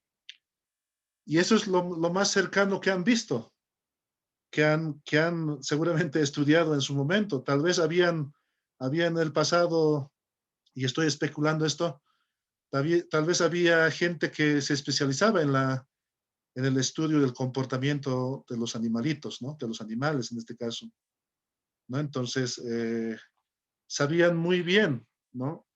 De su ciclo de reproducción, de su comportamiento, de las cosas que comían. Entonces, había una especie de etólogos del pasado y eso ha permitido de que representen en su iconografía lo más cercano que han visto, ¿no? Y lo mismo ocurre en la actualidad. Si bien hablamos, por ejemplo, de las culturas como los quichuas, hablamos de los cunas o de los ayshibar de Ecuador, y aquí de los aymaras, de los uros, podemos hablar de la cultura quero, o de los yamparais, de los jalcas, de los cacachacas, de los laimes, de los jucumanes. Es decir, cada una de estas culturas está pues posicionado en un espacio geográfico. Y en ese espacio geográfico hay elementos constitutivos que engendran prácticamente su pensamiento, su memoria. Y a razón de eso, ellos prácticamente van a tener como su fuente, adquieren esos modelos visuales y representan en la iconografía. Pero en el fondo, como hemos mencionado, las diferencias estarían ahí, en la forma en que representan, en la forma en que se ubican, digamos, en el espacio y el tiempo, porque no todos manejan la misma lógica, obviamente, pero la representación de la iconografía siempre va a partir de las cosas que nos rodean en primera instancia, ¿no? O de las cosas que vemos. Entonces, eso sería, digamos, la forma en que están manejando, en que están operando, digamos, el uso y están poniendo en funcionamiento estas imágenes. Y por último, lamentamos, es decir, que las sociedades republicanas hayan creado ya estas fronteras artificiales, ¿no? En sí, si un poquito somos capaces de extraer de nuestra mente y pensar esto en un mapa prehispánico en sí de las culturas, vamos a aprender todavía a pensar de otra forma, ¿no? Porque ahorita estamos pensando en lógicas de Estado, nación, república, y esas fronteras obviamente son fronteras que nos han dividido y ya las culturas, por ejemplo, le entendemos como si fuera de Bolivia, como si fuera de Perú, como si fuera de Chile, cuando en realidad esas son fronteras abstractas y artificiales. Obviamente inciden, ¿no? Inciden, pero por eso le invito, ¿no? Y invito a todos los participantes, ¿no? Un poco quitarnos estas vendas del presente y a ver cómo construimos un mapa prehispánico. Y en ese mapa prehispánico, de hecho, las culturas de Ecuador, las culturas de Perú, de Bolivia, van a tener su espacio, sus conexiones y todos los valores que han construido se reflejará a partir de eso, ¿no? Entonces, un poquito de ejercicio habría que hacer en eso también. Una consulta. Sí, adelante, estimada Patricia. Mira, buenas noches. Mira, quería hablar un poquito sobre el tema que el Gilata Iber decía de las piedras, ¿no? Las piedras también ayudan a sanar a las personas, pero depende también, como dicen en Bolivia, no solamente en Bolivia, sino que también en Chile o en otros lugares. Por ejemplo, yo tengo certeza que he visto personas que se han curado, entonces es válido eso lo que curan. Y lo otro quería decir también que en los textiles también es como usted dice, por ejemplo, tenía una tía que viajó a Bolivia, estaba en una fiesta en Copacabana y ella le envió una yihia, ¿no? O sea, un aguayo, y ahí ella le enviaba su afecto, su cariño a través de ese aguayo. Entonces uno acá en Chile lo recibe y ahí se da cuenta que en esa textura del textil está el significado del cariño que ella le expresa acá a la sobrina de Chile. Eso es muy bueno. Y la otra pregunta es, esta sí una pregunta, es que los textiles andinos son de Inca, son aymara, porque ahí tengo un poquito de esa confusión. Yo antes vivía en la comuna General Lago y desde niña siempre mi abuelita tejía en las 4 estacas, pero yo me he dado cuenta que su textil de ella era más a lo que ella tenía los animales. Tenía figuras de llamito, ¿no es cierto?, de los cóndores y toda esa la estructura de los ojitos, como más a la zona donde ella estaba. Eran los ponchos, ¿no? la bufanda, todo eso, pero como que tenía el significado más del lugar donde ella estaba. O sea, yo usaba un ponchito, pero con llamito, con los animales de la zona. Ahora yo no, pues he visto que los incas aparecen igual a los mismos. Entonces yo digo, son de incas, son aymara. ¿Cuál es el origen de esos textiles? Eso, mi hermano Mario. Bueno, muchas gracias. Sí, hemos ido viendo de acuerdo a la línea del tiempo.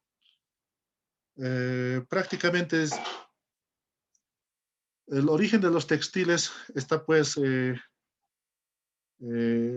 visibilizado a partir de las culturas del formativo, es decir, del año 1500 antes de Cristo. Entonces, todas las culturas, desde la cistería, el textil, han empezado a practicar desde esa época. Y bueno, lo que sí no podemos, lo que no podemos decir en este caso es, o sea, los incas son pues ya, si nos ubicamos en la línea del tiempo, ubicamos en una etapa tardía en sí, ¿no? Entonces, los textiles, si bien se originan en el formativo, pero eran pues textiles que no condensaban mucha iconografía, mucha representación, por eso habíamos mencionado, eran espacios limitados todavía de estos grupos sociales que eran del formativo y prácticamente representaban lo que estaba a disposición de ellos ahí, ¿no?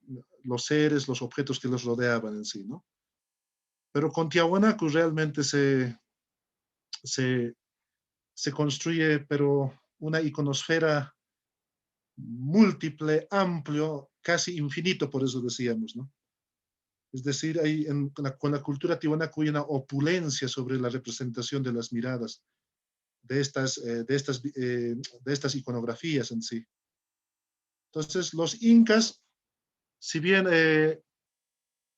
han tenido en Tiwanaku como sus antecesores, pero han elaborado sus textiles a su modo, es decir, bajo una significancia muy propia.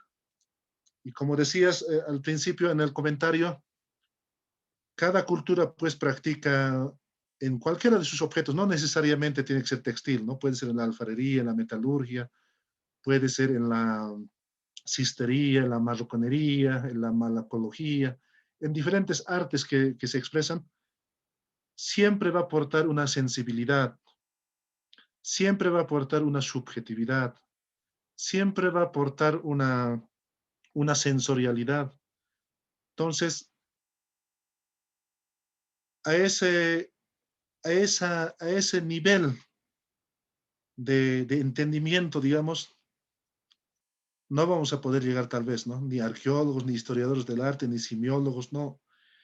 Porque son cosas tal vez inmateriales que en una materialidad como la cerámica, los textiles, las esculturas, ya no se ven. Entonces, eso solamente podemos indagar a partir de nuestras culturas presentes, actuales, ¿no? Que viven en nuestros territorios. Entonces, no, los andinos prácticamente no podemos limitarnos, no podemos limitar nuestras culturas a partir de esas líneas que han establecido las repúblicas. Ahí sí estamos errados, ¿no? Lo andino es amplio realmente, múltiple, y por eso no es como una alfombra roja que está tendido sobre los Andes. Lo andino es amplio, entonces tal vez si nosotros estamos hablando desde aquí de Tiwanaku, del lago Titicaca, y estamos hablando de lo Aymara, porque estamos aquí en el lugar de nuestro epicentro, pero no estamos hablando de otras culturas, no porque no queremos, no porque no son andinos, ¿no? Sino que simplemente lo hemos estructurado nuestra forma de compartir con ustedes a partir de Tiwanaku, ¿no? Entonces, eso no significa que estamos practicando un etnocentrismo total y absoluto, para nada, sino todos son, por ejemplo, lo que hemos mencionado hace un momento, ¿no? Todos forman parte de este mundo andino, ¿no? Entonces,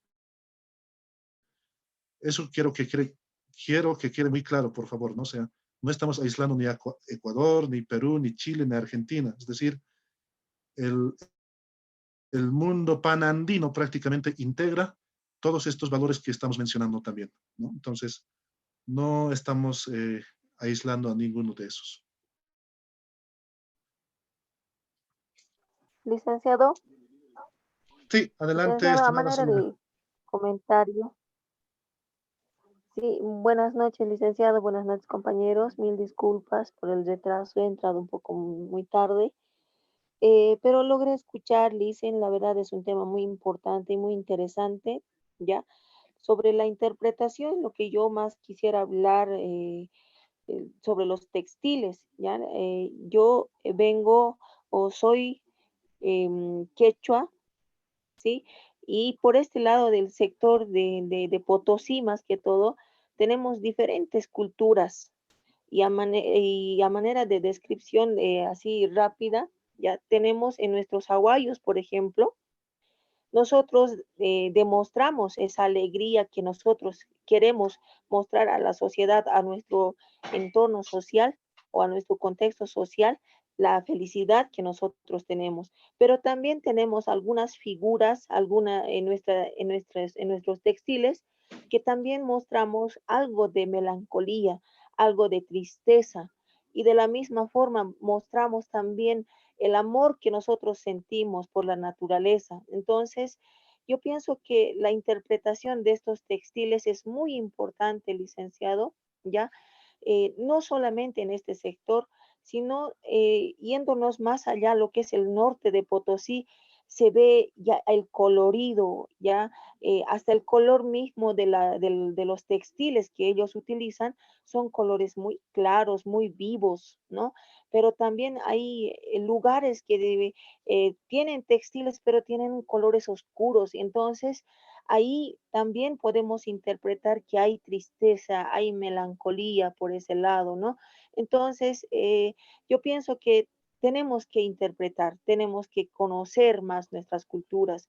Y como usted bien lo dijo, Licen, no hay fronteras para el mundo andino, pero sí hay una división, tal vez yo diría esto, por la cuestión del idioma, ¿no? Porque hace un momento escuchaba un compañero decía, ajayo con ánimo. Nosotros por este lado de Potosí, generalmente como quechua hablantes, hablamos con el ánimo, ¿ya? No, yo más que todo en estas sus clases, yo conozco la palabra de la hayu, que también significa lo mismo. Entonces, yo pienso que eso es la división tal vez eh, por el idioma, simplemente la interpretación que nosotros debemos darle a las cosas de diferente manera, pero con el mismo sentido, ¿no? Entonces, también concuerdo, dicen que se debe hacer una investigación etimológica muy profunda sobre nuestros ancestros, sobre nuestra cultura. Y el imperio incaico no solamente hablaba de los aymaras, ¿no? También se habla de los quechuas, también habla de los urus. Entonces, yo creo que estamos unidos. Estamos unidos, ya sea Perú, Ecuador, Chile o parte de la Argentina, estamos unidos por esas culturas. Y para nosotros, como el mundo andino, no hay fronteras, Licen. Gracias. Muchas gracias por el comentario.